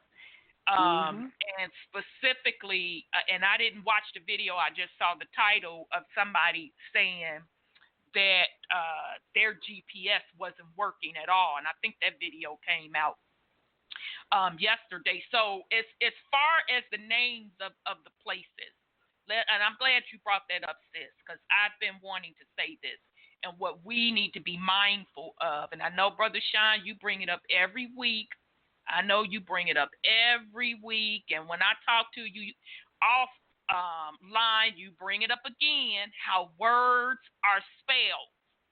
What we have to enter and understand is that when folks are conquering and setting up their empires, they're bringing names with them. Okay? And they're doing that for the purpose of not only laying claim to that territory, but from a metaphysical perspective, is also to cast a spell, to throw off the true identity and vibration of that landmass. So let's be real careful when we say that was over here and this was over there. Look at the empire. Who is laying claim to that empire? And you'll get your true answer. So let's be real careful of that name game, because that particular Black Nobility European empire and the Asian empire, they were conquerors. So that's why we have the mixing up of all of these names. Okay, and in some cases they took the indigenous names from indigenous lands and put those in other places. So let's be real careful when we talk about these names and what was where. Because those kingdoms name stuff based on their stake and claim. Okay, and we can see that truly just by what we see today. South Carolina, Charlestown, Jamestown. Okay, so when you see stuff like Rome, Italy, over here, it is because of those particular empires that was over here with the fuckery, doing commerce and conquering. So I just want the family to be mindful of that, because as we are keep shifting, and Mother Earth is doing, literally physically doing it for us, we have to break all spells. And this word game and word playing, that is the biggest spell of them all. It is the biggest spell of them all. And to me, that was the main weapon to take us down through language. Because you control a vibration when you do language, spoken and written. So let's be mindful, family, when you see these maps with these different names, or the same names here and there, use discernment. Go spiritually within to get your answer, because it is. You got it. It's already there. Think about the association of the kingdom with that name. Then you start doing your forensics, and the answer is going to come to you like that. Oh, okay, I get it. That was that particular empire over here doing XYZ. And that is why the melanated people are getting confused in the Americas because you have all of these motherfucking empires, the Europe empire, folks that are claiming Moors and the Islamic empire and linking that to the quote quote Moors in Africa, staking their claims on this land when it is not so. And they are using language to do it. So that's something that we have to break the spells and tell them, now go on with that fuck shit. We know exactly who you are. And that's cool. If you want to rep that that's what you are, that you're from, you are Moor, you are this and you are that, that's your business. But what you're not going to do is stake your claim in lands that are not yours with your words. Not going to happen no more. Everybody's being put on notice with the fuck shit. So, okay, so we got some callers. Let me go to 678, and then I see you 312. And then I promise you we're going to get to the Marcus Garvey additional information that I have, because that's very important. I want the family to have that. Okay, 678, your line is open. Peace and love, family. Peace and love, beloved. It's your millennial out here in Nevada. All right. Good to hear from you, sis. Yes. Give us the 411 on what's going on in Nevada. Okay. Well, first I want to comment because I came in late on the video. I mean, on the blog talk, and it was Sinetta talking with the elder, and I was like, I know I'm not watching Sinetta. Like, what the hell? so I listened and I'm like, Sinetta on this show. I know. I love my brother now. He has some good shows sometimes, and sometimes he just be with too much cooning stuff with, it's just all a distraction a lot of times. Yeah, and he's a highly intelligent man. I know Sinetta knows the truth. I know he knows it because he's highly intelligent, but that's his thing. I ain't going to interfere. But that was one hell of an interview he did. And I'm surprised that interview even stayed up. It was a hell of an interview. I'm sorry. Wow. When I heard it was hell of an interview, and when I was listening to it, I was like, now I'm really confused. Everything's a lie. Pretty much. Yep. Wow. What was your take on it, though? What did you think? Like, how did it, when you first saw it, how did it make you, like, what was your thought on it? Well, I knew that the African man was telling the truth because the research backs up what the man was saying. Again, if all you have to do is go on the Wikipedia right now and type in the colonies of Europe, the colonies of France, it will give you a list of when colonization started across the planet in these different nations, and it'll give you the shit in alphabetical order.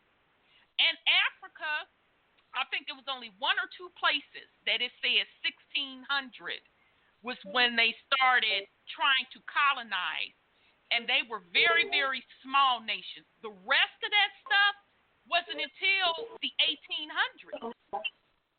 So the African, that man is right. He know what he's talking about. He's right. And the medicine man, I'm so glad you put me on to the information about the letters. Yeah, I went back and watched the whole video, and he comes out with a whole bunch of videos. He just did one, Children of the Corn, Part 1 and Part 2. I was telling the family to go check it out. Yes, I was telling them to check it out because he drops down that whole Aztec Empire and the Mongolians. Yeah, he laid it out now. He absolutely laid it out. So none of this information can be hidden anymore. It's there if folks want to take it in for what it is. So listening to the elder, right, and watching and listening to the medicine man, it's just almost like it doesn't even matter. Like, at the end of the day, these people are who they are. Are they doing anything to us right now? Are they? That's like, I guess I'm just kind of, I mean, I have 5 children. I'm married. My husband is awesome. And I just want to be able to take care of my children, have clean water, have organic food. I don't want nobody, disrespecting my children or making them feel like less. So I want them to have a sense of pride of who they are. Right. But with all of this, oh, you're more. Oh, you're Native American. Oh, you're this. Oh, you're that. Like, that's the dilemma that I fall into. So I'm just like, at this point, fuck it. We just human, okay? And then somebody said, well, you're not human either because human means this. So it's like, oh, shit. Well, okay. We're spirits, okay, having a human experience. How about that? Does that sound better? Right. And see, that's been part of the con game, though, sis, because it goes back to what Brother Sean say every week about the tricks and spells of language and titles. And it's done that way to throw you off from who you really are. Who are you? Your answers should come from within. Nobody should be able to come up to you and give you any title. Nobody should be able to do that. And that's why you keep this cycle continues. Because as people want to control and conquer, they keep coming up with different versions of history and slapping titles on people. And they're putting out these titles and all of that for the purpose of they need you to buy into the lie and the illusion. Because if you can say program. Exactly, it's a social engineering programming. Exactly. Because if you say, well, I'm with this set of people, so they believe, we formed the first government, and the government should be run our way, so then you back up under a spell. When at the end of the day, wait a minute, bruh, I'm an eternal soul. That's who I really am. I was given the honor of being a caretaker of Mother Earth. She has provided for me everything that I need. The universe has given us natural law. So now what are you talking about with your titles, your statutes, your codes, your laws, your currency? Those things are what the spell is about, and your language. The further we get away from nature, that's when all the hell breaks loose. It's a spell. Because indigenous people weren't even calling themselves Indians. Nope. Facts. So, but very good point. They were identifying where they lived. So, like, if they lived by a lake, they call them whatever the language was for lake. But you better believe it. Yep. Absolutely. Well, I just want to thank you guys. Y'all are awesome. Y'all should change the show name instead of Truth Uncompromised. It's all lies. It's all lies. Don't believe shit. Okay. Investigate for yourself. That's what you better do. So it is great hearing from you, sis. I truly, truly appreciate it. And keep doing what you're doing and teaching them babies and, showing them love so they won't have to take on any of the spells and the titles, because that's all of that shit is just spells. And we're breaking the cycle. That's what we're doing. We're breaking these generational curses and cycles. It stops right now. Indeed. So, thank you so much, sis. I appreciate you. All right. Peace and love, y'all. Okay. All right. Peace and love. Peace and love. Hey, sis. All right. And I see you, 312. I'm coming to you, sweetheart. I'm sorry. Go ahead, Brother Sean. The thing that got me, though, he said black and white people have always been here together. I think he was talking about Africa. No, he said here. Oh, well, I misunderstood that. No, we know that's not true, here, but because according to him, wasn't no people in Africa, quote unquote, Africa, That's until what he said. recently. That's exactly what he said. I thought he said that they were moved from the east to the west. But what he also said that the whole Pangea thing is a lie, which we already went over that because obviously the planet is still connected because water is sitting in the air. Right. Right. So that means nothing ever separated and floated off no damn way. Stuff just got filled up. That's what Pangea is, the flooding. Yes. But the whole thing about black and white people were here always. Well, we know that's not accurate. I got to see some proof of that. Right. Now, if he was referring to in the Americas, we know that's not accurate because we have yet to find any Caucasian bones or whatever that go back that far. On the planet, period. I see what you're saying. I mean, if this was a melanated and we know that that's not accurate. We know that that's not accurate. Yeah, because they don't have the artifacts to prove that Caucasians were here for millions and millions of years. And I don't even know, to be honest, if they found stuff back to 6,000 years for Caucasian folks. And I just give the 6,000 timeline based on a lot of the prophecies that have been given. But you're absolutely correct. The Caucasian race definitely was not here always, if that's what he meant. We know that that's not accurate. Based on all of the research we have done, we know that that's not accurate. Now, what it is looking like is that the Caucasian race was in Africa, underground, and also in Europe. Okay, but they were not the rulers. They were looked at as the underclass, and we definitely know that they were not in the Americas until colonization started.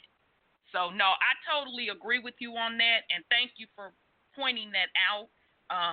So if that's what the man meant, I don't agree with him on that at all, because that's not what the facts say. It's just not. So. Yeah, but he also went on to say there's no such thing as more, there's no such thing as Hebrew. None of those terms that people keep associating themselves with within the context of the Bible are actual people. I couldn't argue so with him on everybody's that. claiming, so people are claiming a false lineage. Once again, not knowing who you are. Who you really are. Absolutely. Absolutely. And again, we've talked about the Bible several times here on this show, and we told you what it is. Now, you believe what you want to believe. It is definitely a book of spells. Okay? It depends on where you are. Okay? So if you're taking it as a true thing and a true lineage, that's what gets you trapped up into a loop of spells. but it's really a conglomerate of different things. So you do have astrology in there. They do throw a lot of metaphysics stuff in there. But when they start talking about that genealogy, you better be clear on who they really speaking of. Because based on our research, digging in those Sumerian tablets, they are linking back to entities that's not indigenous to the planet. Okay, they're specifically linking back to the Anunnaki, who are conquerors. Let's be clear, because a lot of melanated people want to glorify the Anunnaki. They are conquerors. They came solely to Mother Earth to mine for gold because they messed up their own environment. Okay? They're the ones that set up or passed down the religion and all of that. So now, if you are putting those titles on yourself, and this is why I keep saying that these titles and these words are spelled. If you're putting those titles on yourself as Hebrew is, Islam, that you really need to do a hell of a lot more research to really figure out where are the origins of those things. Because it's not what you think at all. So those that are marching under that Hebrew line, and I'm bringing this back to the Black Nobility folks, their God to them is not the God that you think it is. Their God to them are those galactic Anunnaki. That's who gave them the blueprint to march forward, because and all you have to do is look at the words in that very Bible that you hold so dear and true. Just look at the words. It was always that God gave such and so the authority to go conquer or domain over this land. Okay? That was their particular God, telling them to go forth and conquer the world and take over the indigenous people's land. And we know that's true because even in that Bible itself, it talks about that Hebrew line warring with different folks. King James in demonology, pretty much whoever wrote that book pretty much said that kingdom was warring against the indigenous people of that land. So all of these titles that we are putting on ourselves, you have to enter and understand. There are spells attached to those titles. Okay?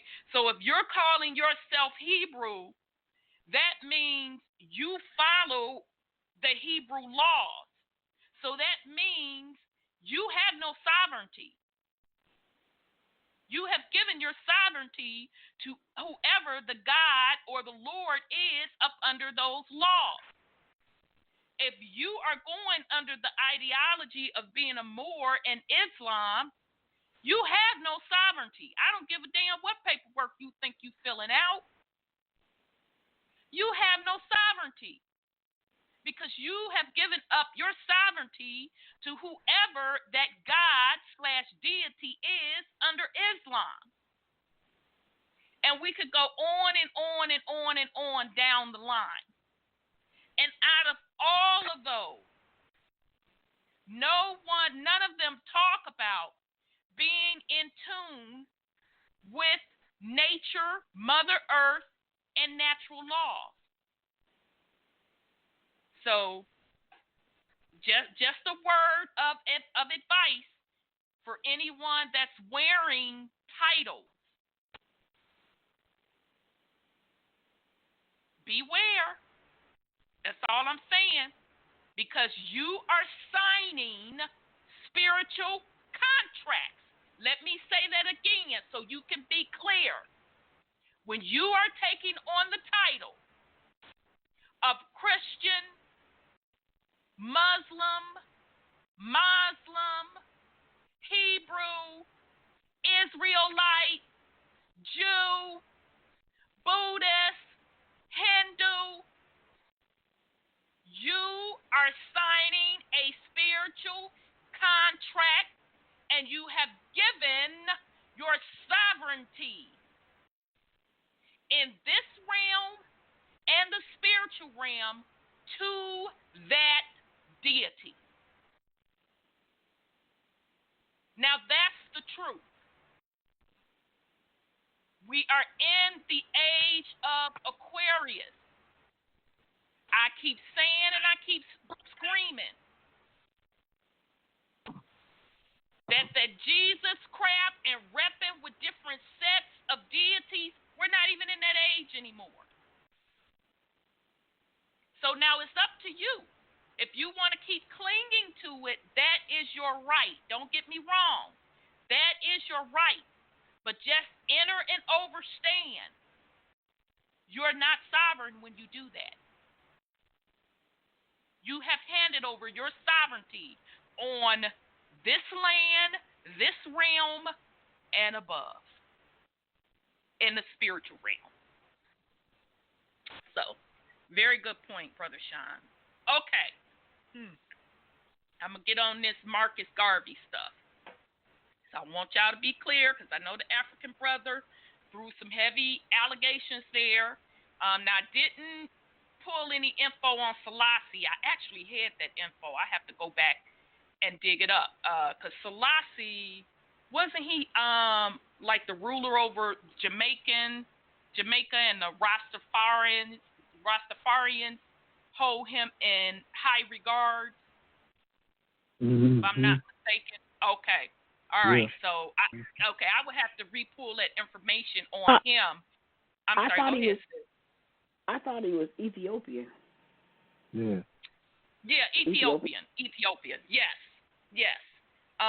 Which he turned out not to be. The information that I found was that he was appointed in that particular position, and his lineage links back to, guess what? Same bloodlines we've been talking about. Okay? And all you have to do is look at it. This isn't hard when you start to open your spiritual eye. It jumps right at you because they tell you who they are with their actions. Okay? So it doesn't matter what somebody tell you out of their mouth.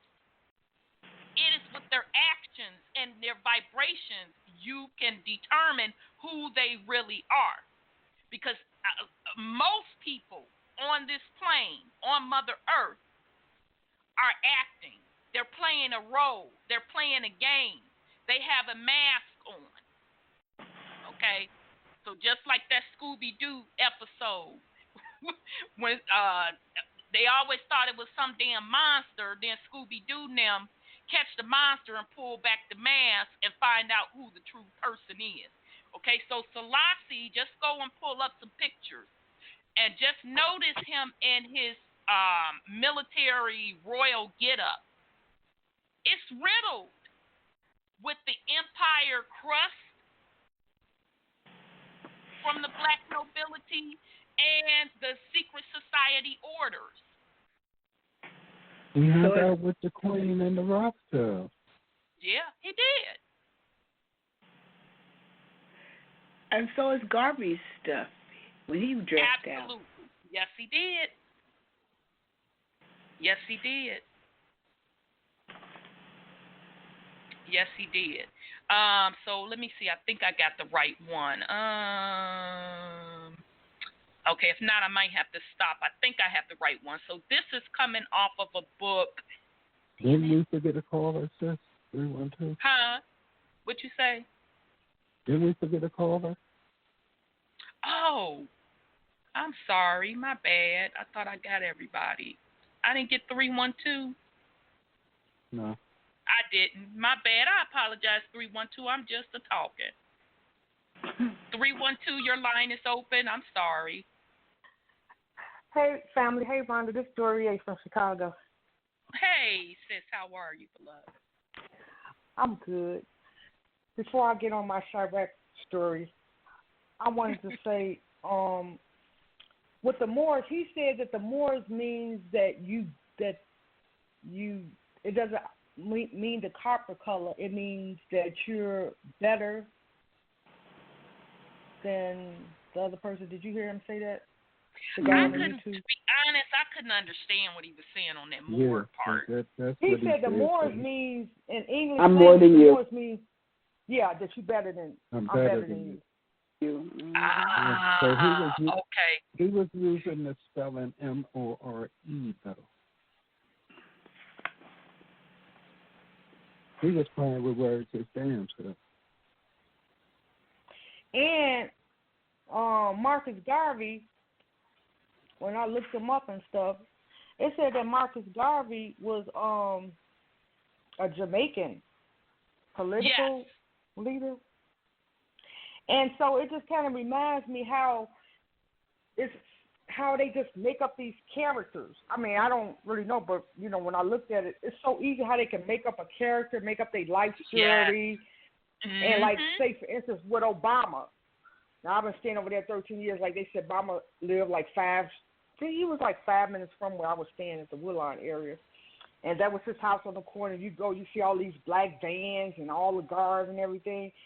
And when in actuality, I don't never even think that Obama even stayed there. I think they just paid for everybody's houses on that block to just kind of hush up and go along with this fairy tale that Obama and them, had the house, and that's where they stayed at. So I think that it's just really easy to make up these characters of where they lived at and them being married and having children. Oh, absolutely. They just make up a story. They do, sis. You absolutely right. Mm-hmm. And they pay people, like the people in Hyde Park, all on that block, the people in Hyde Park where they said that Obama lived at, that they make some type of secret agreement with them. They like, we're going to pay off all y'all mortgages on the block. Never disclose that your next door neighbor really wasn't Obama. And now, sis, when we do the Tartarian show, and we're going to do it when we finish this series, Brother Sean and I ran up on some information on Chi-Town and the East Side, because when you're talking about Hyde Park, we really kind of call it the East Side. Over there by the Museum of Science and Industry and all of that. Mm-hmm. I hope that you're going to be able to listen to the show during that time, because when I start bringing up them areas in Chi-Town, I'm going to need some help, because for you to confirm things like you're just saying now, because I was just blown away when I started seeing stuff come out about Chi-Town, because we'll get to that when we get to that. But that the East Side was very, very important to the melanated community, as well as part of that North Side, that Woodlawn, all of that. Woodlawn, rather. So, yeah, I definitely would like your input when we put that together in a couple weeks.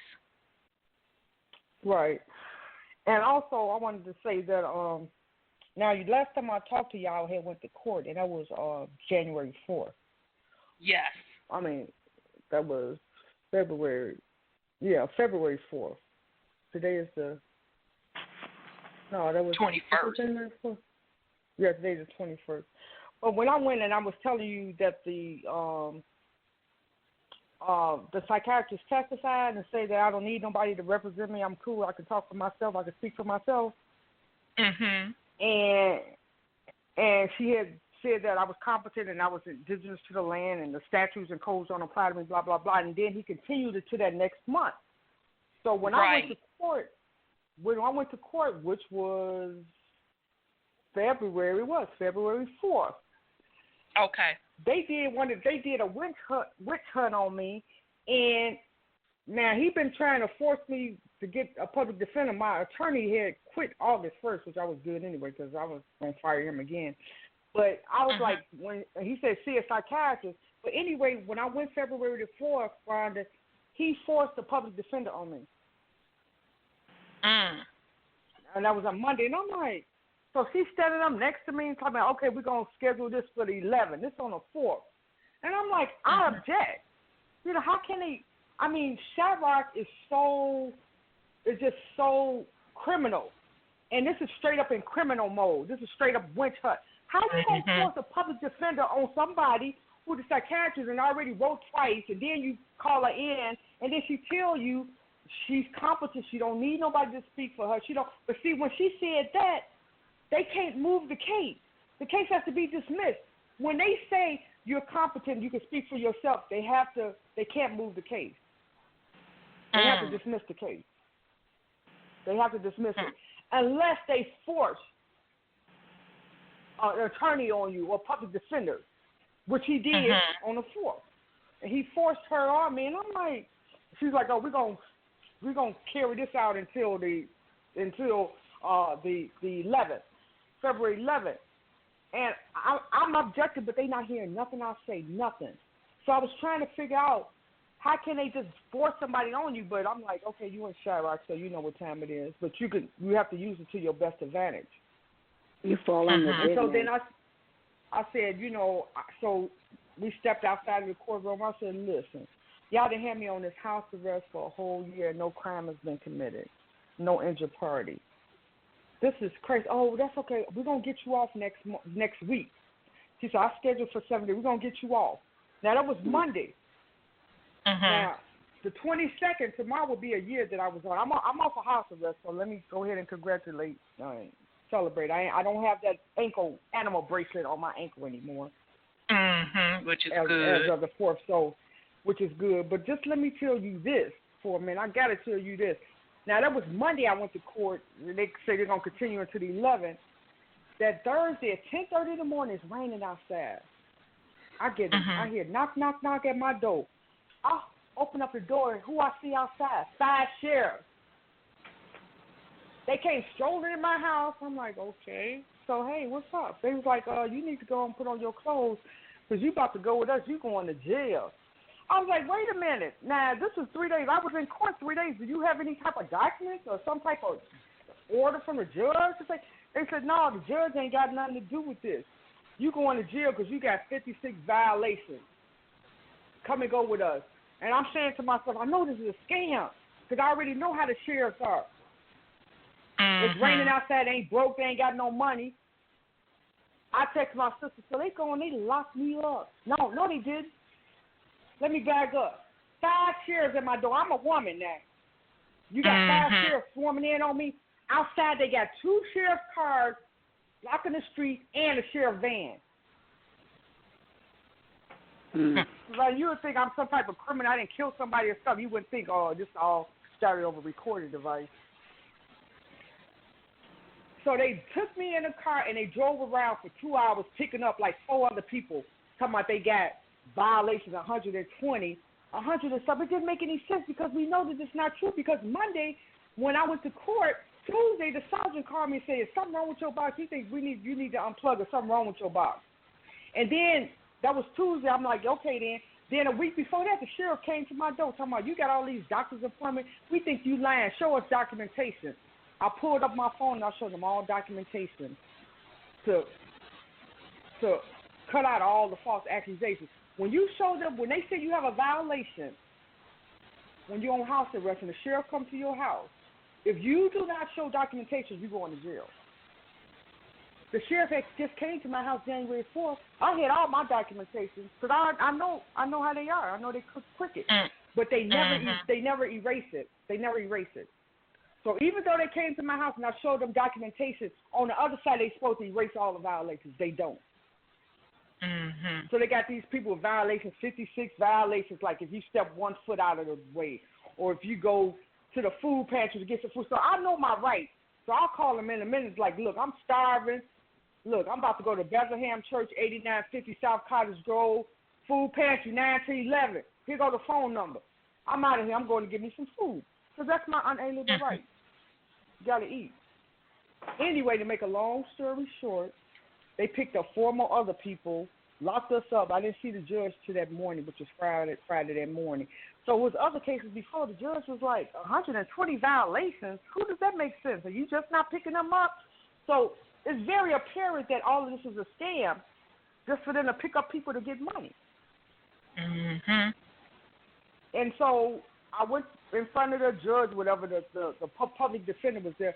Yeah, why don't you go ahead and she didn't do no motion, no nothing. Yeah, go ahead and let her on off of house arrest and stuff, blah, blah. He was like, yeah, okay. And that was it.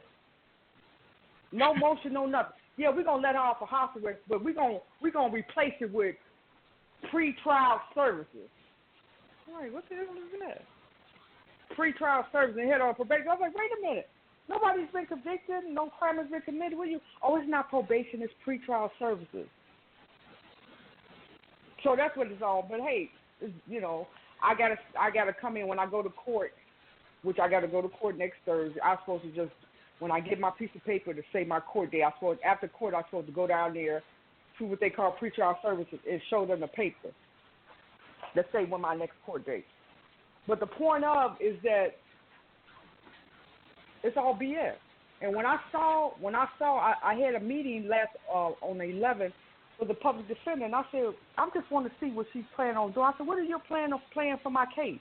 She said, oh, I just want to answer these interrogatories. I want to answer this. I said, you know what? I got to stop you right here. I said, you know, I really have to let you know, and I really do have to let you know that I'm aware of what's going on. I know what time it is.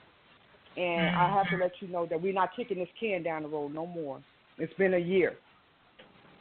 I said, right. So the buck stops here. I already know that I'm the beneficial equitable title holder. I already know that. I already know that he forced you. Yeah, he did force you. Yeah, I know he did. He forced you on me.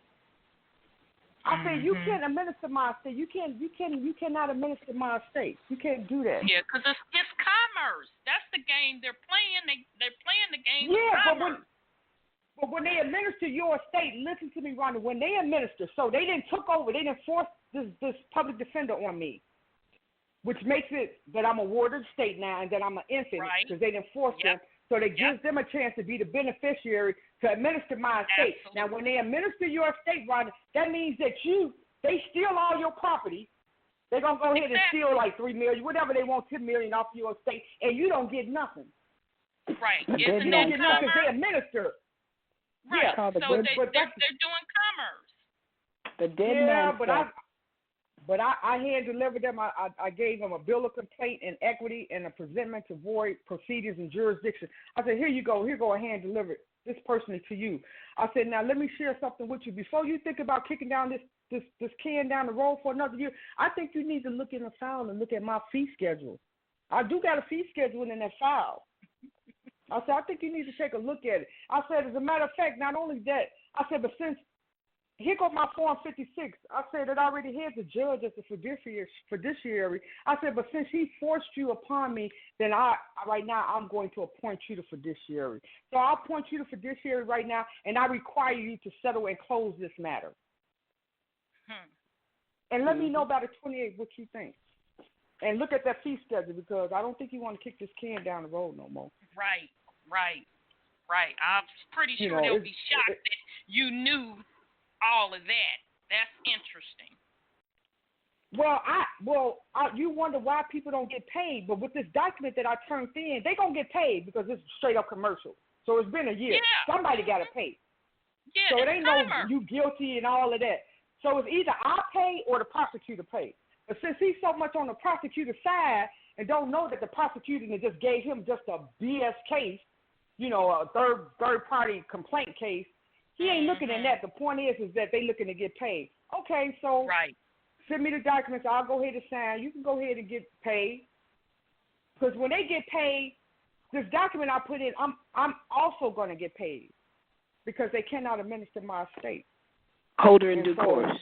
Right. Well, and then the messed up part about all of that aren't they not paying taxes on that? Well, he don't even know that I had already appointed him the fiduciary, so he probably peeing in his pants when he saw that 56 form that it had. I can appoint him at the bottom. That I can appoint him a fiduciary, but seeing that he forced this public defender on me, then I appointed her the fiduciary.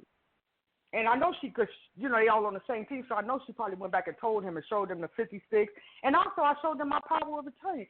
I said I have a power of attorney. I said, you try to make Jordan with me with this straw man, but you can't do that. I said I'm the title holder of that, and I have my documentations to prove that. So you can't just come. You can't come and administer.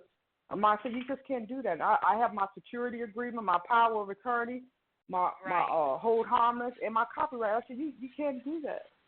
And I have a lien. I have $1 million lien on that corporation, which is in all caps. So that's why I'm doing what I'm doing. So anyway, it's just really amazing how they can just force. I mean, in public view, just how long we've been going on? 4 months about this psychiatrist. Then he had me see the psychiatrist again. Then she had to come in 4 months, and then he's finally going to steal forth.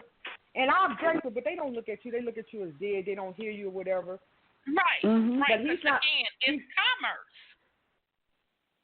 Yeah, but they still have rules to follow by. You can't. A judge can't just come and just do whatever he wants and just forget all the rules and the canons and the laws that they have to abide by. And right now, that's what they're doing. But the operative is their world. What's that? We know they break their own rules and laws and statutes and code because it's all man-made. Right. I didn't know how he was going to come. But I know exactly where you're going with this, sis. Well, I was just kind of surprised. I was like, after the psychiatrist was like, she good. Those laws and statutes don't apply to her. She's competent. She can speak for herself. And then a month later, bam, he gonna force this public defender on me. But I can use her for the better. She's a public servant, so I know how to do that. I know how to use her to make it good for me. Okay. Instead of since he wanted to flip the script and make it, you can turn it around.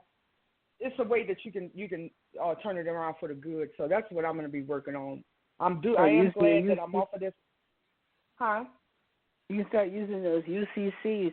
I think it's 9305. I'm not sure, but that's holder in due course, and show them that you are a holder of your own self, because they're using the dead man statues on you. I already have my UCCs. I'll bring them in. I'll bring so I can show her. And they know all they have to do is go to the Secretary of State, right? They already Secretary know. of State wrote me. They wrote me in October. They said, I see you got this $1 trillion lien on this straw man. Before we go any further, you're going to have to substantiate. So you need to verify why you got this $1 trillion lien on this all cash. I said, sure, no problem. All documentation beats all false accusations. I sent them 54 pages on my dossier to show that how I substantiate. I ain't heard a word from him since. Right. So my point being, they already know that because the Secretary of State has all of that documentation on record. So they want to do what they want to do like they've always done. But thank you for sharing, sis. I appreciate you giving an update, but it sounds like you got it handled. Yeah. Well, I wanted to too. I still wanted to say about this Marcus Garvey. How I was looking at how he got all these books written out on Marcus Garvey, born August 17, 1887, and they got all these books. And just how they could just make up all this history and make up all these books and make it seem like everything is real. When I really believe that the YouTube, they said they just made up this Marcus Garvey crap. Well, so what do you think about the Marcus Garvey? I think that the books and all of that is just some stuff that they done made up. Mm-hmm. I think based on what I've seen, just looking at his get up, that he was definitely in the secret society order, and he was put before the people as a character because during that time you had one set of folks trying to get the indigenous people trying to get us to integrate into this new colonized society, and then he was the other flip of the coin. So he was to get us to get off of the land. Okay, so that's what they do when they are trying to conquer. It's conquer and divide. So I absolutely believe that he was put in the position by some type of secret society order. And remember, and I'm not sure if you were able to join us through the series, but if he is from Jamaica, remember we said that a bunch of Jamaicans were deported from where? From Britain and Ireland over to Jamaica. Okay, so that means he may have some type of affiliation with that Europe bloodline and was in that secret society order and, was playing his role. And his role was to get melanated people to go back to Africa. So was that the case then? I guess Martin Luther King was put in that role, and Minister Farrakhan with Savior's Day this weekend, which I used to follow for 15 or 20 years. And when you awaken and you start knowing and you start seeing, and I'm looking at Minister Farrakhan this Sunday on Savior's Day, he got all these people as his own little nation, Right. and how all these years before I start waking up, I'm thinking, oh, this is it. When he's just one of them too. Right. Well, that's what my opinion. Minister Farrakhan, Martin Luther King, Right. Reverend Jesse Jackson, Yeah. the Sparks, all of them. Sharpton, all of them. Yeah, they're pretty much in that secret society order, and they're given their role to play, and they play it. Mm-hmm. So if that's the case, then I guess the American Moorish counselor probably falls in the same category, conquer and divide. Right. Well, we did a show on secret societies, and it's on YouTube, and we linked all of those organizations together. All of them are linked. Every last one of them are linked together. Mm-hmm. Which means that if you join any one of them, then you're under them, which makes you a citizen underneath that tribe. Am I correct? Pretty much. That's it. Pretty much. That's it. Yep. Uh-huh. Yes. If you think about it, we're all playing a role. Period. Everybody. There's levels to all of this. Our parents give us a name. We're told that we're this people or that people. And this is the way that we're supposed to act. And this is what we do. And this is what we don't do. Right. Every time you accept a new religion or new ideology, you're transforming and becoming that. Yep. You're not being who and what you truly are. We're all characters. It's all a play. Now, in saying that, any type of paperwork is not going to work, period. I don't care what you write on.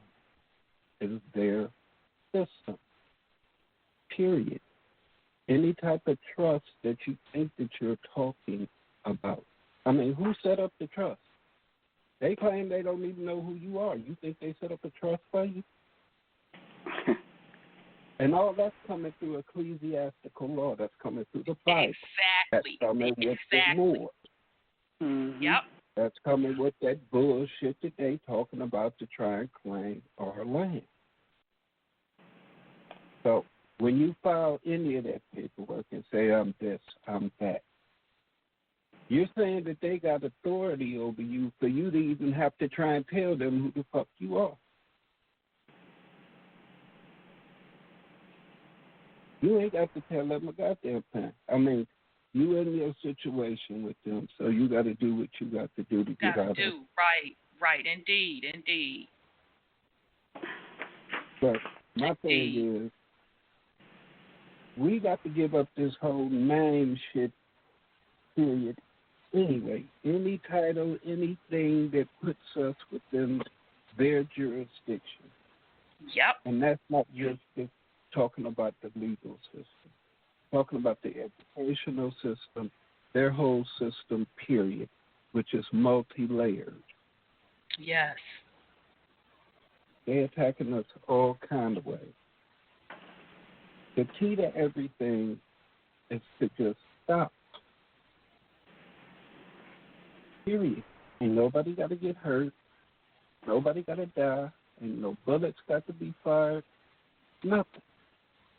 I mean, that the dude tried to say that white and black people been here all together, this, that, or the other, but somehow when they were writing history, they only wrote us in history.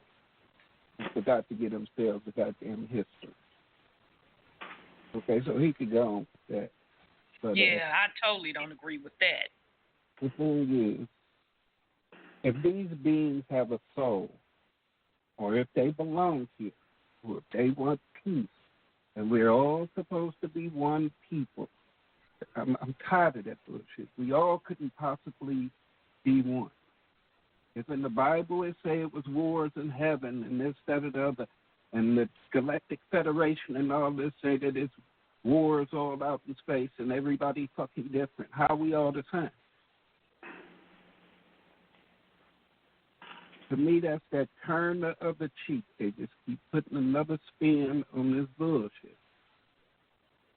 When there's parasites in your body, ain't a goddamn motherfucker yet said, oh, we're all the same. Don't remove the parasites. Just let me die. We're all one.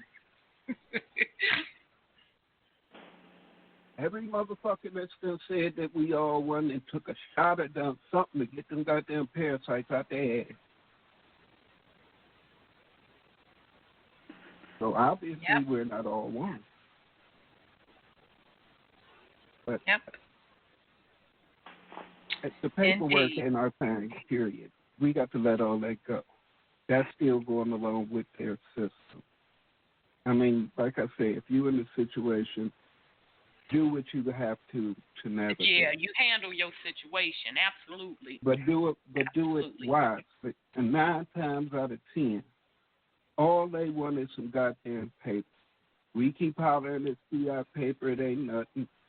Like Jesus said in the Bible, give to Caesar what is Caesar. Give them that goddamn fiat so they leave you the fuck alone. Yep. That's what you do. Like she said, it's commerce. Get them motherfuckers, pay them couple dollars that don't mean shit. Go ahead, pay them if you have to do it in installments or whatever. Live to fight another day. Sometimes all that court shit and going back and forth ain't even fucking worth it. Because they making money every time you come in there, period. Regardless of what you say about it. They can keep on prolonging it. You think you just said something that's just stumped them, and they thinking, oh, I got one. We can keep her coming back and forth and make money off of her constantly. Right. Instead of somebody that's trying to get in and out. Like, hold up, let me give you all these couple dollars so you leave me the fuck alone. Right. Oh, no, she want to keep coming back. Oh, we can payday after payday. Ka-ching, ka-ching. Get them out the way, sis. Shoot them a couple dollars, tell them beat it. Then get on with getting your life together. Indeed. Well, thank you, sis, for sharing. We truly appreciate it. You handle it the way you need to handle it, and put your magic on whatever paperwork you're going to use, and let that be that. Yeah, I'm trying to get out of that. I don't belong in there. I'm not dead, and I need to get the hell up out of there. And that's what I'm trying to do. So that's why I told her to settle. I require you to settle and close this matter. In such and so amount of days, right? Yeah. You know, because it's time for me to get up out of there. Okay, you getting paid. Okay, you'll get like $3 million off of the estate with my signature. Okay, move on. Get the money. Okay, I'll give you a private stat. Don't take the money. I don't care. Let me get up out of here. Exactly. Well, thank you so much, sis. I'll keep you abreast. Yeah, definitely do, sis. Do that. And in a couple of weeks, hopefully you can join us when we do the Tartarian stuff, because I got a piece on Chi-Town. My Chi-Town number down. Okay. Take my number down and text me. Number unless they want me to. So I'll text you when I'm going to do it. Which I'm talking about so I can do my homework ahead of time, but I want to kind of do some research about, and, you know, so I can have my stuff together. Absolutely, because, oh, man, that'll be a big help, because, yeah. Okay, sis, well, peace and love to you, and I appreciate you for calling in and updating us. All right, peace and love. Okay, Okay. All right. Okay, there we go. All righty. So we're going to get into Garvey. Yeah, I tell you this stuff, but that's okay. That's why it's happening the way it's happening, because, again, we're not going into no new fresh motherfucking contracts, no fresh motherfucking reset with underhitting contracts. This shit is over with. So I'm going to read the Garvey stuff. All right, so this is coming off of Encyclopedia Virginia Humanities. And this is Ernest Xavier Cox, 1880 through 1966. Ernest Xavier Cox was a committed white supremacist who advocated on behalf of anti-miscegenation laws in 1922, co-founded with the composer John Powell, the Anglo-Saxon Clubs of America. Okay. Now, remember last week, sorry, y'all, I'm getting hoarse. We talked about that whole Anglo-Saxon lineage and the names, and so go back to that show, last week's show, if you want to get the really origins of how these folks came into play. Okay, it's going to be shocking. Okay, so John Powell, the Anglo-Saxon Clubs of America, a Richmond-based nationwide organization devoted to maintaining a strict separation of the races. In 1922, Cox published White America, a book that describes his travels in Africa and argues that race mixing would result in the collapse of white civilization. He also wrote extensively on eugenics, a now discredited scientific movement aimed at proving the white superiority of the white race, together with composer Powell and Virginia State Registrar Walter Plecker. Okay, we should know who Walter Plecker is by now. He was the Caucasian man that started stripping, changing. What'd you say, sis? He was a secretary or something and tried to keep us out of Carolinas, I think it was. Right. He started changing titles, right? He started changing, and that's what we're talking about, this whole thing with titles. So basically changing the Indian title, to Negro, and that was only for the sole purpose of removing from land. Okay, so that's who Walter Plecker is. Cox played an influential role. Damn it, when I did that, God doggone it, I lost my place. An influential role in lobbying the Virginia General Assembly to pass the Racial Integrity Act of 1924, a strict anti-miscegenation law, and later the Massenburg Bill, which banned racial mixing in all places.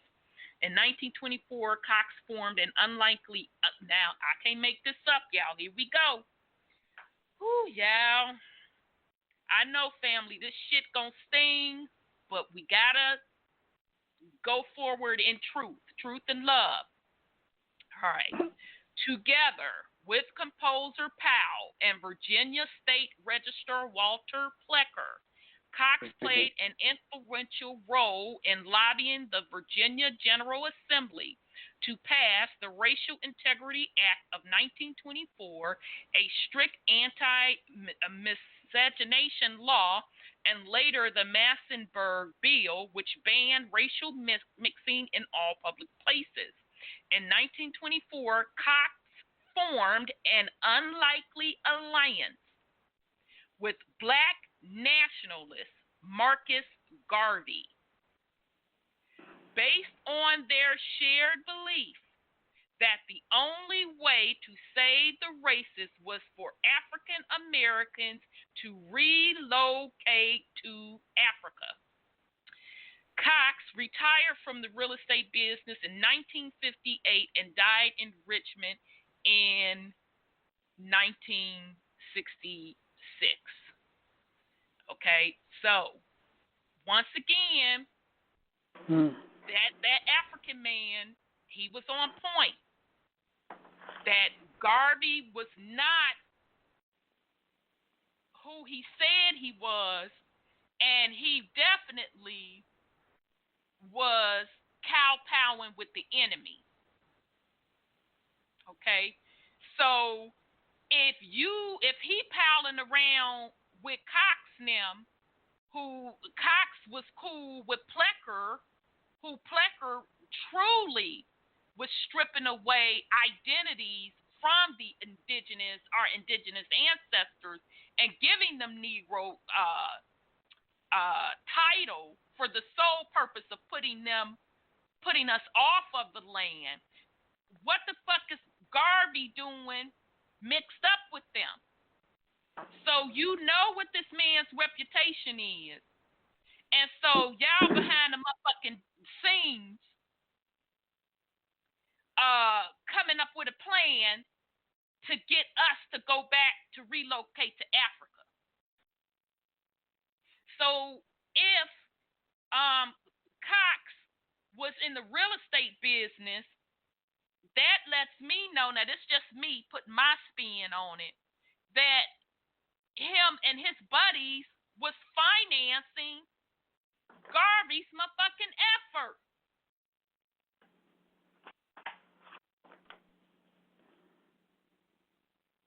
So there you have it, family.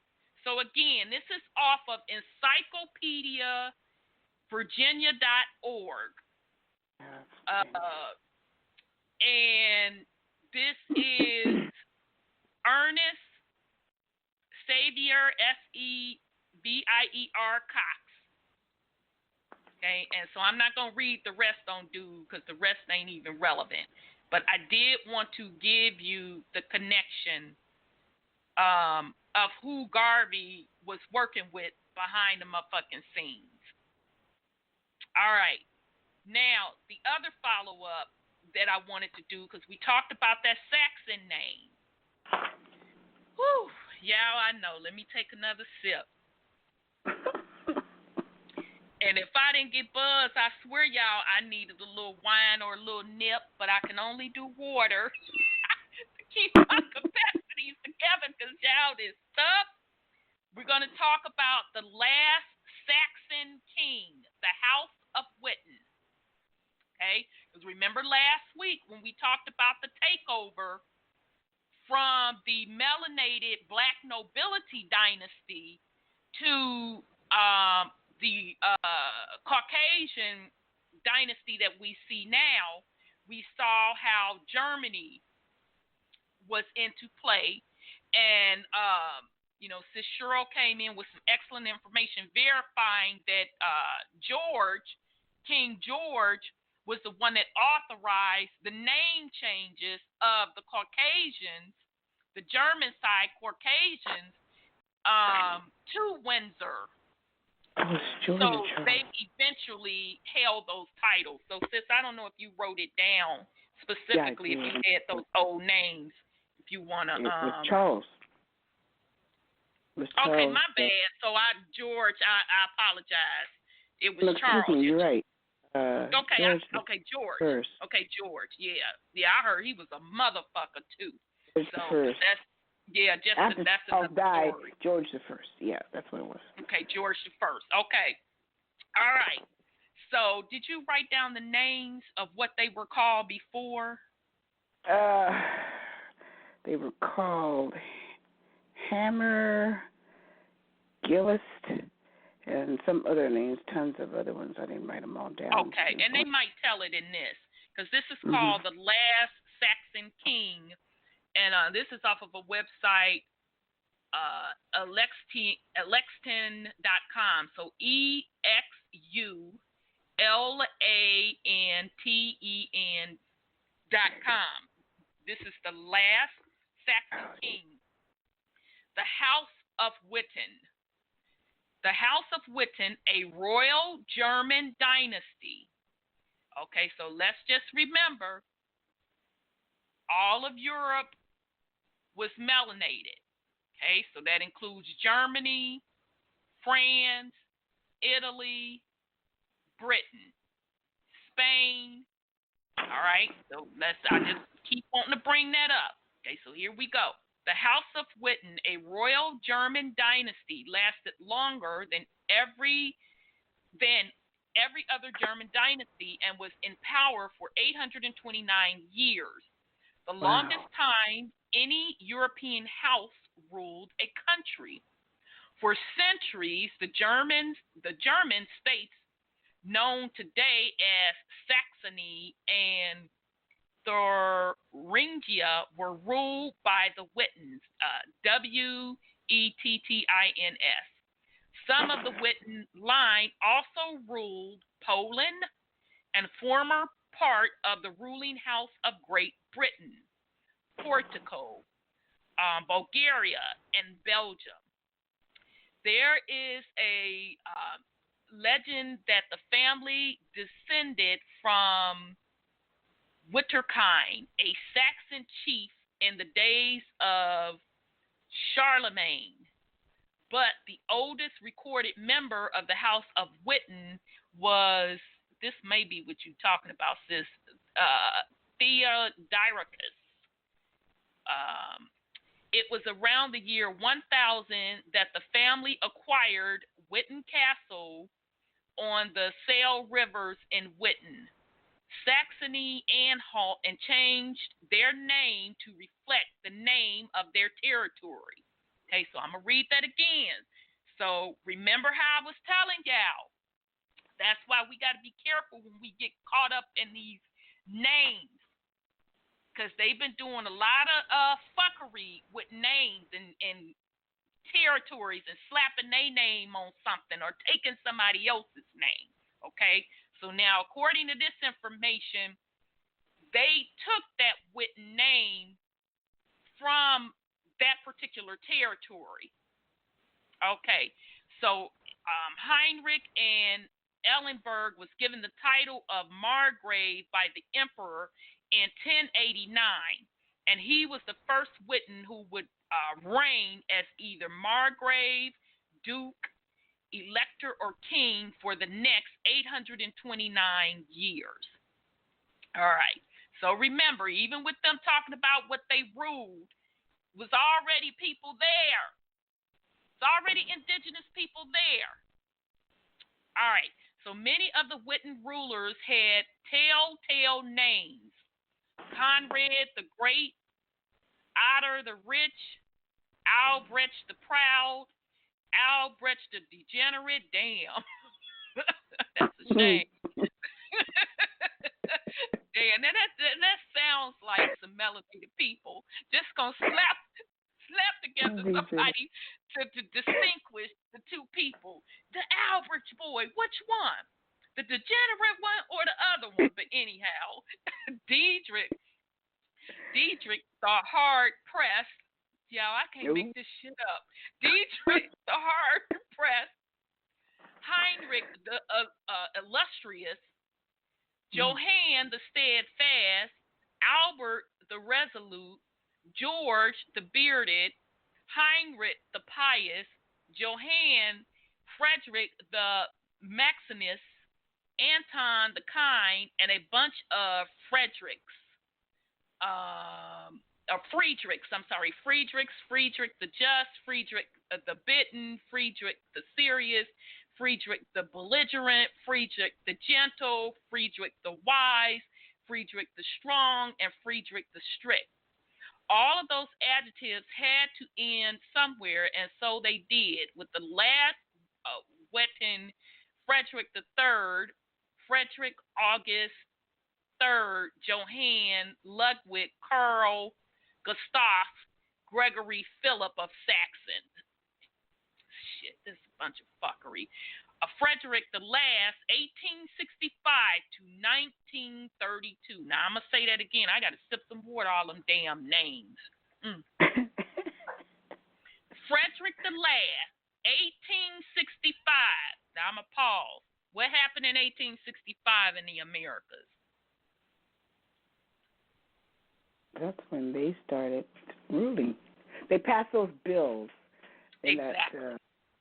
It wasn't that the Indian Removal Act, and I think isn't that when quote quote slavery supposedly and allegedly ended? Yeah. Okay. So Frederick the Last, 1865 to 1932, was the oldest son of King George I of Saxony and his wife Santa Maria Anna of Portugal. His father had educated his children systematically with fear and tight discipline. In 1891, Frederick married lively young Louise of Toscana, daughter of Fernandez IV, Grand Duke of Tuscany. The old king would not be fond of his son's new wife. All right, so we're seeing that George ties to the Saxony or Saxons clearly. No getting around it. All right, and notice the dates. That's why I keep saying how long this Black Nobility dynasty held the seat of power, and behind the scenes they really do still hold the power with through the Venetians. And I got something on that, some more follow-up on the Venetian stuff once we get through this. All right, so now George the First's son Frederick then set up and married somebody out of Tuscany, the daughter of Fernando, Grand Duke of Tuscany, okay, so out of Italy. So as we keep telling you, it's the same folks. So here we go. When Louise first met her future husband, he was a handsome 21-year-old crown prince wearing his light blue hussar uniform with kind eyes and pleasant disposition. Louise bore 3 sons and 3 daughters in quick succession, but already found herself with very little personal freedom.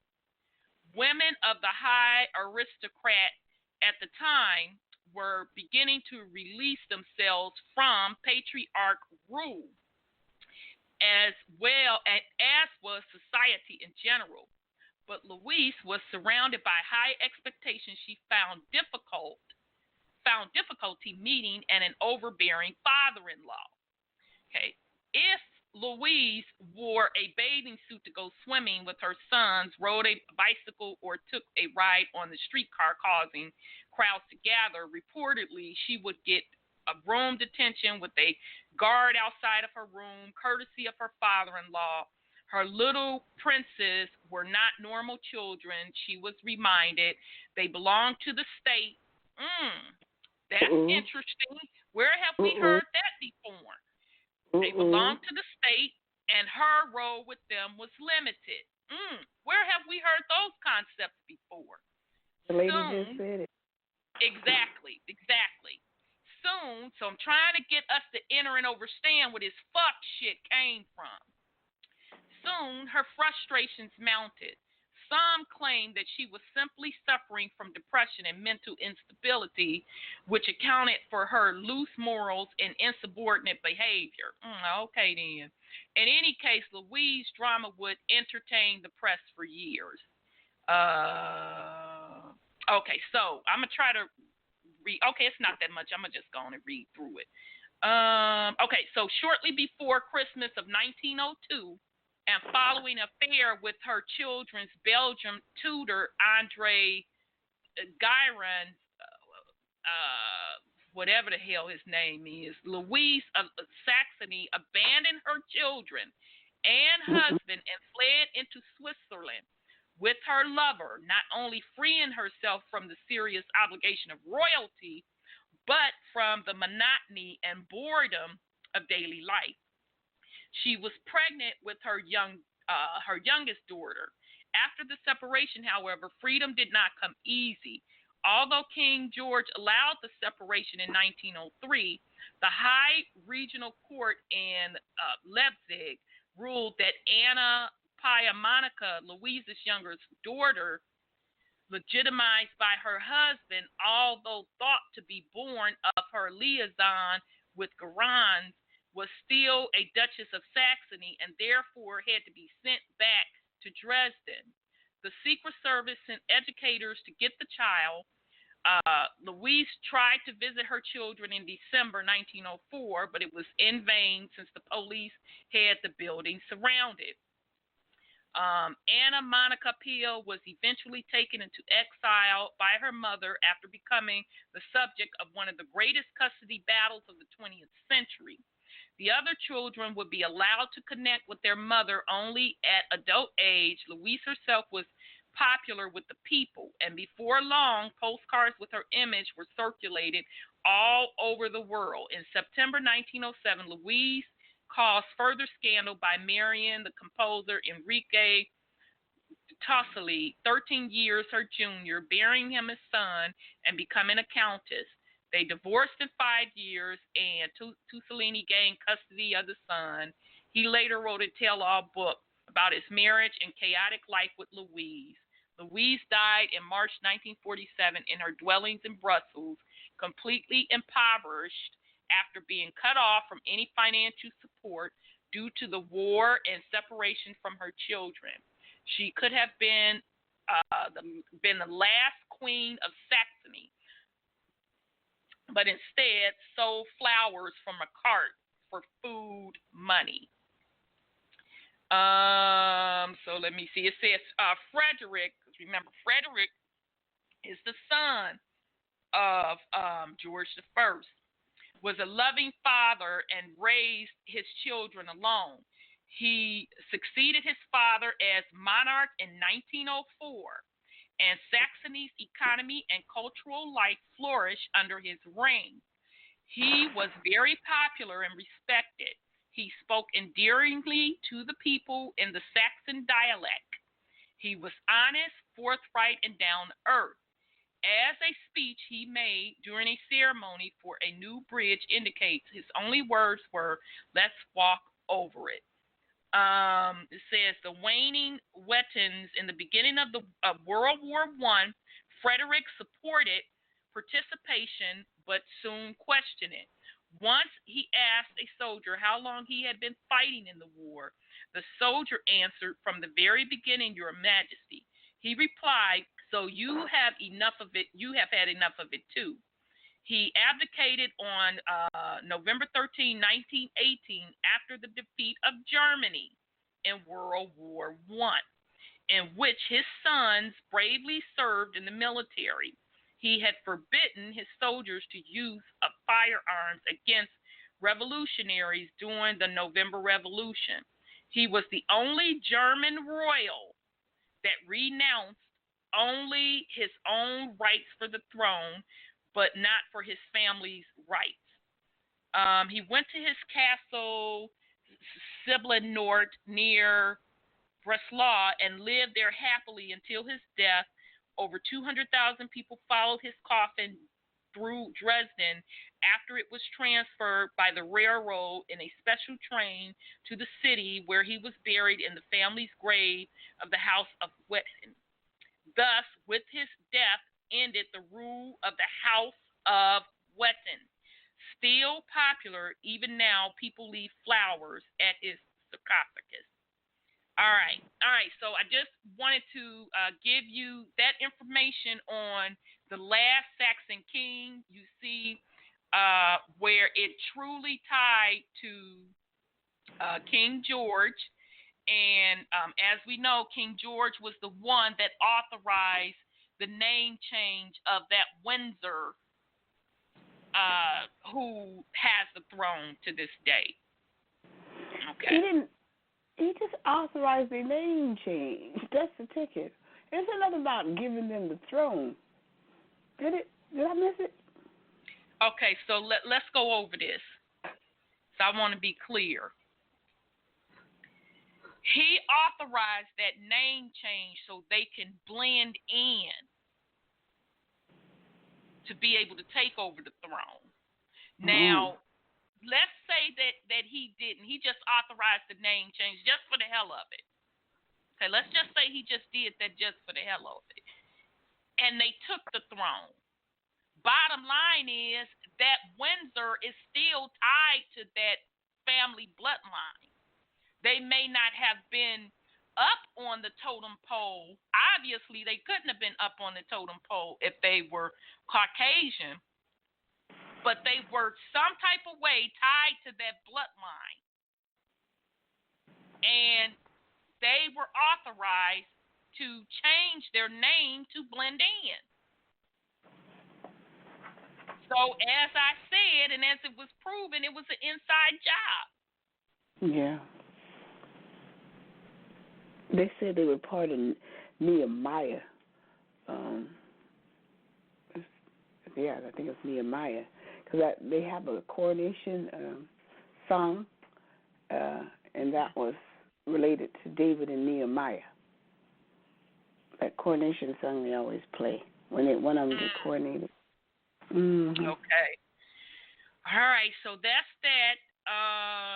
Now, did have some follow-up information because last week we talked about the Venetians, okay?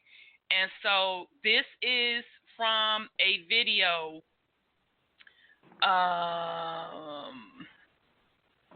Okay, this is the oligarchy, the Black Nobility, the Illuminati, the Synarchy, Sanchination.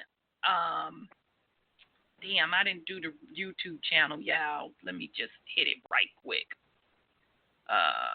Because that's a video worth watching. The YouTube channel is... Everything's moving at a snail pace, of course.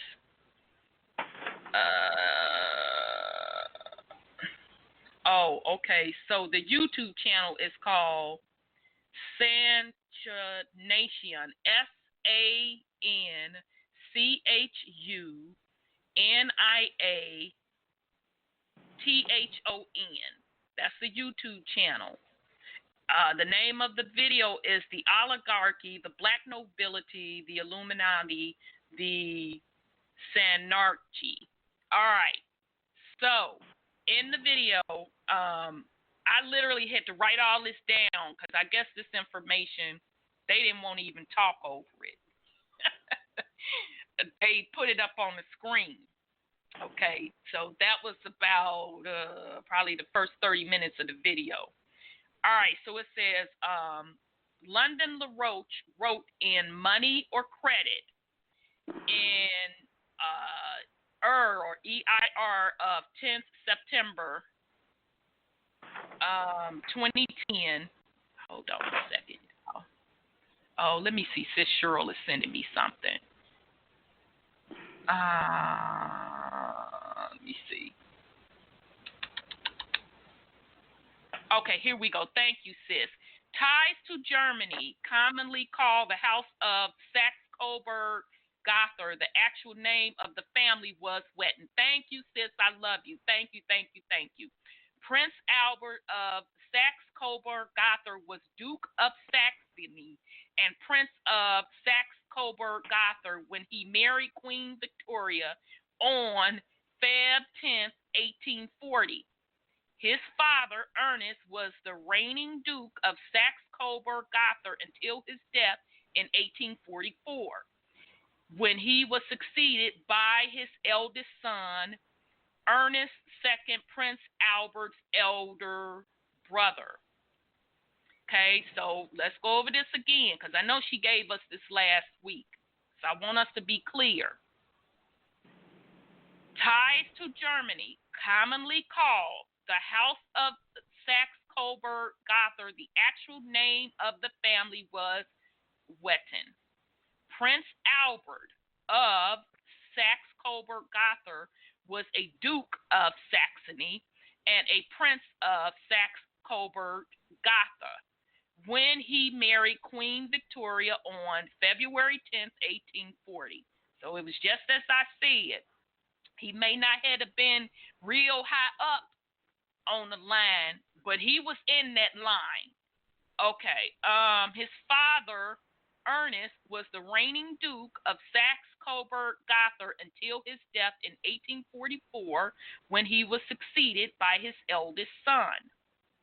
Ernest II, Prince Albert's elder brother. The personal union of Hanover and Great Britain ended in 1837. Salic law barred women inheriting the throne of Hanover. Queen Victoria was the last monarch of the House of Hanover on the British throne. Her son, King Edward VII, was the first British monarch of the House of Saxe-Coburg-Gotha, through his father being a Duke of Saxony and Prince of Saxe-Coburg-Gotha. As Ernest II had no children, Victoria and Albert's eldest son, the future Edward VII, was the heir to the duchy. Rather than have a personal union as there had been between Hanover and Great Britain, he renounced his rights to Saxe-Coburg-Gotha in favor of his brother, Prince Alfred, Duke of Edinburgh, became the reigning duke in 1894. Alfred's only son preceded him in 1899, and the next male heir in line, Prince Arthur, Duke of Connaught, and his son, Prince Arthur of Connaught, both renounced their rights to the duty. Excuse me. The next heir was the son of Prince Leopold, Duke of Albany. Prince Charles Edward II, Duke of Albany, became the reigning of Saxe-Coburg-Gotha on his uncle Albert's deathbed. Okay. All right. So, let me see what she said. Let me see. This is the last part. With the war and understandable anti-German feelings in the UK, it was felt necessary for the royal family to renounce all German titles. Yep. A number of suggestions were made, usually recalling earlier royal houses. One such suggestion from the Duke of Connaught, was Tudor Stewart, But former Prime Minister Lord Rosebery and Mr. Asquith both felt this had inauspicious, yep, I knew where they was going with that, associations. Okay, so meaning the stewards, King James and them. Other names considered, because remember, King James is a steward through his mother. That's what I'm referring to. Other names considered but swiftly rejected were Plantagenet, York, and Lancaster. Plantagenet. Okay, Plantagenet, York, and That's Lancaster. That's what Merkel is. Okay. Yeah. Were all considered. Even England was suggested. It was the King's private secretary, Lord Stanfortham, who came up with the name Windsor, which had never been used before, and which was approved by the King. The proclamation was sent out for the Privy Council office to other government departments and overseas to the dominions and colonies, and was published in the press the following day. Okay, so thank you once again, Sis Cheryl, and I promise you I won't lose it again. So again, it was authorized. It's the same bloodline. So somewhere somebody was mixing in the sauce to bring in the Caucasian bloodline. So let's be clear, we're not going to paint that picture that folks was motherfucking overthrown. They just switched names, and they had to do it because of perception and reputation. Okay, so thanks, Sis Cheryl, for that. Again, I appreciate it. Okay, so just to follow up on the Venetians, okay, the oligarchy, the Black Nobility, the Illuminati, the Sanarchy, and this is off the YouTube channel Sanatchian, SANCHUNIATHON.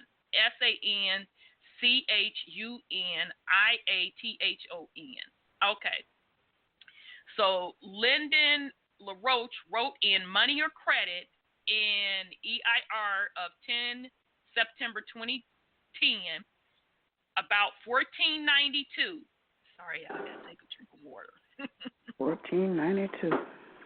About 1492, the Venetian system of imperialism underwent a crucially significant strategic modification as the leading edge of world, and see, Sis will appreciate this, Sis Dorier will appreciate this,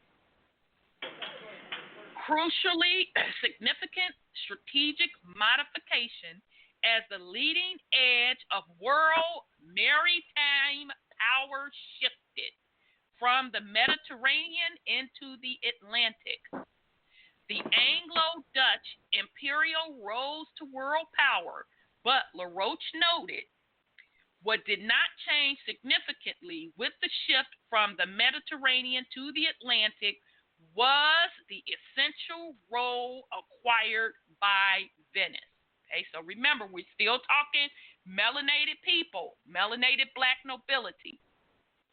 Venice, once established as a power a little more than a millennium ago, remained the century of the organization of monetary power, while the outer husk or monetarish power, the Anglo-Dutch maritime interest, became the political and military capital of the increasingly global operation of the empire itself. Okay, so, quick pause.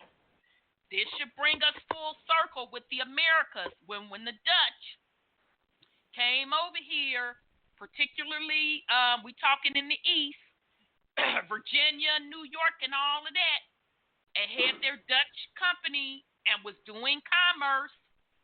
Okay, so this all should ring a bell. Okay, so now we know that they were doing it under the authority of that Venetian monarchy. Okay, Venice has never actually given up that role. It simply transferred some of its functions to the newly constituted London branch, all as a part of the adjustment to the shift from the Mediterranean to the Atlantic field of leading action. Venetian control of the world monetary system migrated to London. The Venetian tradition emerged under the supervision of Isaac Newton as master of the mint, who purposely overvalued gold in order to scoop up silver for the British East Indian Company to send east. Okay, so we should know who the British East Indian Company is by now. That was the particular organization that was snatching up land and putting it up underneath the name of that company. All right. John Locke, the father of sound money, was the BEIC chief Theretian, whatever the hell they talk about. This practice became the suffocating English gold standard of the 18th and 19th centuries. It faced an existential threat to its existence with the founding of the United States on a Hamiltonian credit system. When that American system briefly threatened to spread to Europe, Venice and the British sponsored the rise of the Napoleon Bonaparte from the Genoese Pallavicini family to drown that possibility in endless chaos and war, a period sealed when the British, the new Venetian party, and the Habsburg Empire, the old Venetian party, co-sponsored the Congress/Treaty of Vienna in 1815 to restore the old order. The Rothschild family, financiers for the old Venetian party of the Habsburg Empire and its princely ruling families, moved to London to become the world's financial giant during the 19th century. They oversaw the daily gold price in the London headquarters. Thus, when George Schultz, oh man, my guy, rest in power brother, always talked about George Sheff and Schultz. Okay, so when George Schultz, Paul Volcker, etc., took the dollar off the peg to gold in 1971, they merely re-established the old Venetian tradition of limitless speculation in money itself. 60 ancient Venetian families still exist today, as well as numerous other powerful families of Venetian provinces who changed their name upon moving out to colonize other parts of Europe or the world. Among the latter is the powerful Warburg banking dynasty, originally the Venetian Del Banco family, as documented in Cecil Roth's authoritative book, The Jews of Venice. Finley cites an anonymous document of the late 17th century. I'm a botch up this name, y'all. So anyway, Disegno Segrete Che Corono tra la Casa Noble da Venecia. So he's naming 24 of the old family, and they call them old houses families, okay?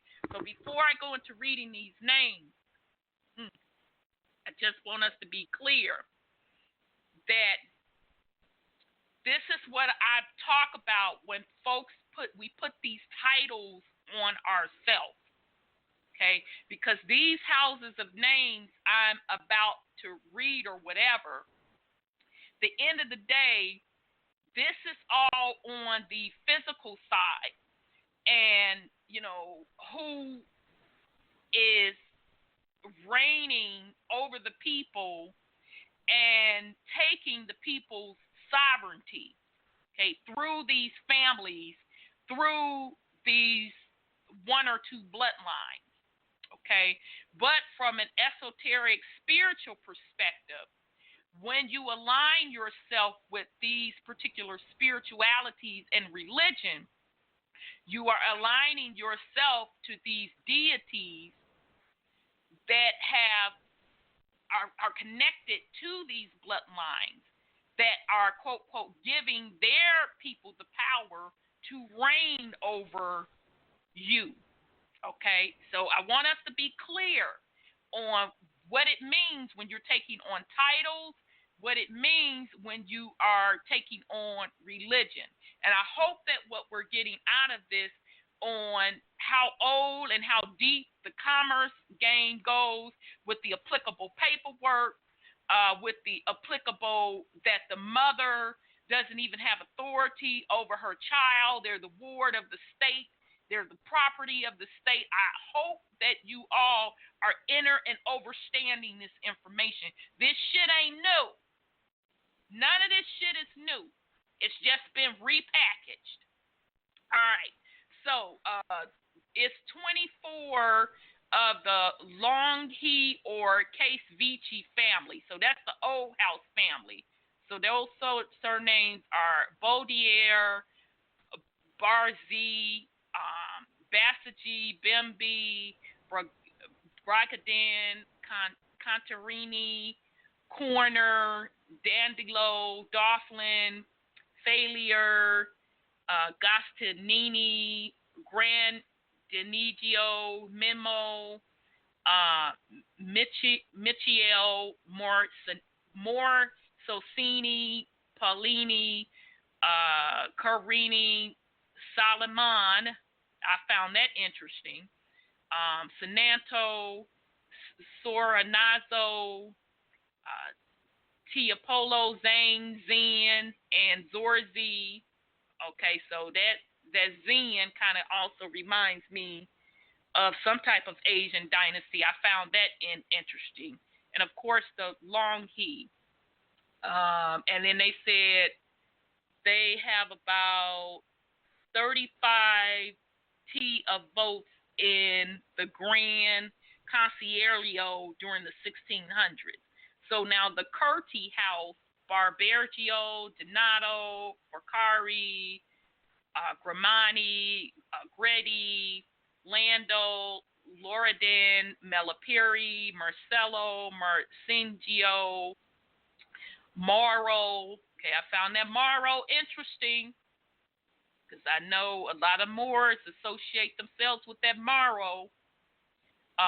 Perilli, Trevancy, Tron, Vendramine, Venier. In 1459, a conspiracy was formed by 16 of the new families to keep out members of the 24 old families from the princedom. This conspiracy was successful until 1612, when Memo was elected the first case of Vici, that's the old family name, who was Doge since Michael Morsini in 1382. The 16 families were Barbergio, Doria, Porcari. I'm not going to name all those names, whatever. Okay, so just to iterate what I've been saying all along, it's the same families fighting within each other, rather. Among the top families are the Montefiores, financial servants of the Genoese nobility since the 1300s. The Goldsmids and Macatas, leading bullion merchants for the British royal family since the 1600s. The Oppenheimers controlled a large portion of the diamond and gold mining in South Africa. And now this all should be sounding familiar to folks. the Sassoons, agents of the British Crown in India in the 1700s, devoting themselves to opium production. The banking families of the Warburg chefs, that's their name. Y'all know who the chefs are, right? SCHIFF. Those are the Bushes. Bushes. Yeah, those are the Bushes. Their name was Chef or Chef or whatever. Sure. Sure. I think that's how they. Sure. Yep. Brother Kales, rest in power, Brother Kales. You know I was happy to see that because you put me up on game on where their name really came from. Sure. Huh? Are they the opiates, you say? The producers? Let me go back because I don't want to lie up upon somebody. So now the the Sassoons, they were agents of the British Crown in India. So in the 1700s, they was running the opium production. The banking family of the Warburgs, the Scherf, Meyer, Loeb, the Meniel, the Faria, Schroeder, Von Thurn, on taxes, Von Fink. They kind of changed that name a little bit. Wittelsbach, that's close to the Wittens. Almost spelt like the Wittens, but a little change in it. The Lamberts, Hamro, Lazzato, Orsini, interlocking banking directorates, holding companies, offshore banking empires, and free port concessions, all camouflaged out of public view. The takeover of substantial political and financial control in the U.S. has centered on the recruitment of families such as the Cabots, Russells, Peabodys, Morgans, Harrimans, Moores, Moores, Moores, Rockefellers, Astor's, Belmonts, Wallops, and so on. Okay, so they've given the U.S. So that's the takeover of substantial political and financial control in the U.S. Okay, so those are naming those particular families. Know we familiar with the Rockefellers. I know that Moore's name, we should be familiar with that, and Morgan. Okay. All right. At the time of the American Civil War, the father of Italian unification, Joseph Mazzini, founder of the Italian-Scottish Rite Freemasons, sent some of the Sicilian young Italian proteges, Joseph Maciacca, Charles Mantranga, and Giuseppe Esposito to New Orleans, Mississippi River access, to take over the port facility after the failure of the British finance and armed confederacy as an entry point for post-war black market commodities and anti-Reconstruction espionage networks. The tradition, I know it's deep. The traditional honor society of the Sicilian Mafia had largely degenerated into a collection of thieves, cutthroats, and political radical by the mid-1870s. This is mostly the work of British agents, the Mazzini Network. Edward VII was ruling. He was the son of Queen Victoria and Prince Albert of Saxe-Coburg. Nearly all of these rich, powerful families directly collaborated with Central Europe fascism and manned the dummy governments of Hitler and Mussolini. After World War II, they went to work for Soviet or Anglo-American intelligence, sometimes for both. All of them play an active role in today the drug, political dirty tricks, destabilization, and assassination operations of various international mafias. Okay, so you can get this information for yourself. This is off of the YouTube channel SACHUNIATHON, and the title of the video is The Oligarchy, the Black Nobility, the Illuminati, the Synarchy. Okay, and he's going to go into, he's even going to tie this back to the Egyptian dynasties, etc. So it's definitely worth the listen. It is long, y'all. All right, so no, we only have a couple minutes. I'll pause in case Sister Brother Sean, you want to put something on it. Man, you know, I always tell people that it's just the difference between which gangsters you want in power. That's all it is. It has nothing to do with who's who and who's, you know, Democrats versus Republicans and all that kind of stuff. It just depends on which gangster group you want in power. Because the Venetians, of course, you know, turned into the mafia and the other group. They were killing each other in Italy and stuff like that. That's crazy. Yeah. They did it. Chicago is mafias too. All of it. It's just which gangster you want in power. Right. And then you said Scotland in there, didn't you? You said something about the Scotland half. Well, who's that? That's where Trump has his stuff, ain't it? Yeah, see, I don't know. I haven't been really keeping up with his little bloodline, to be honest. But but everybody who's president is part of that bloodline.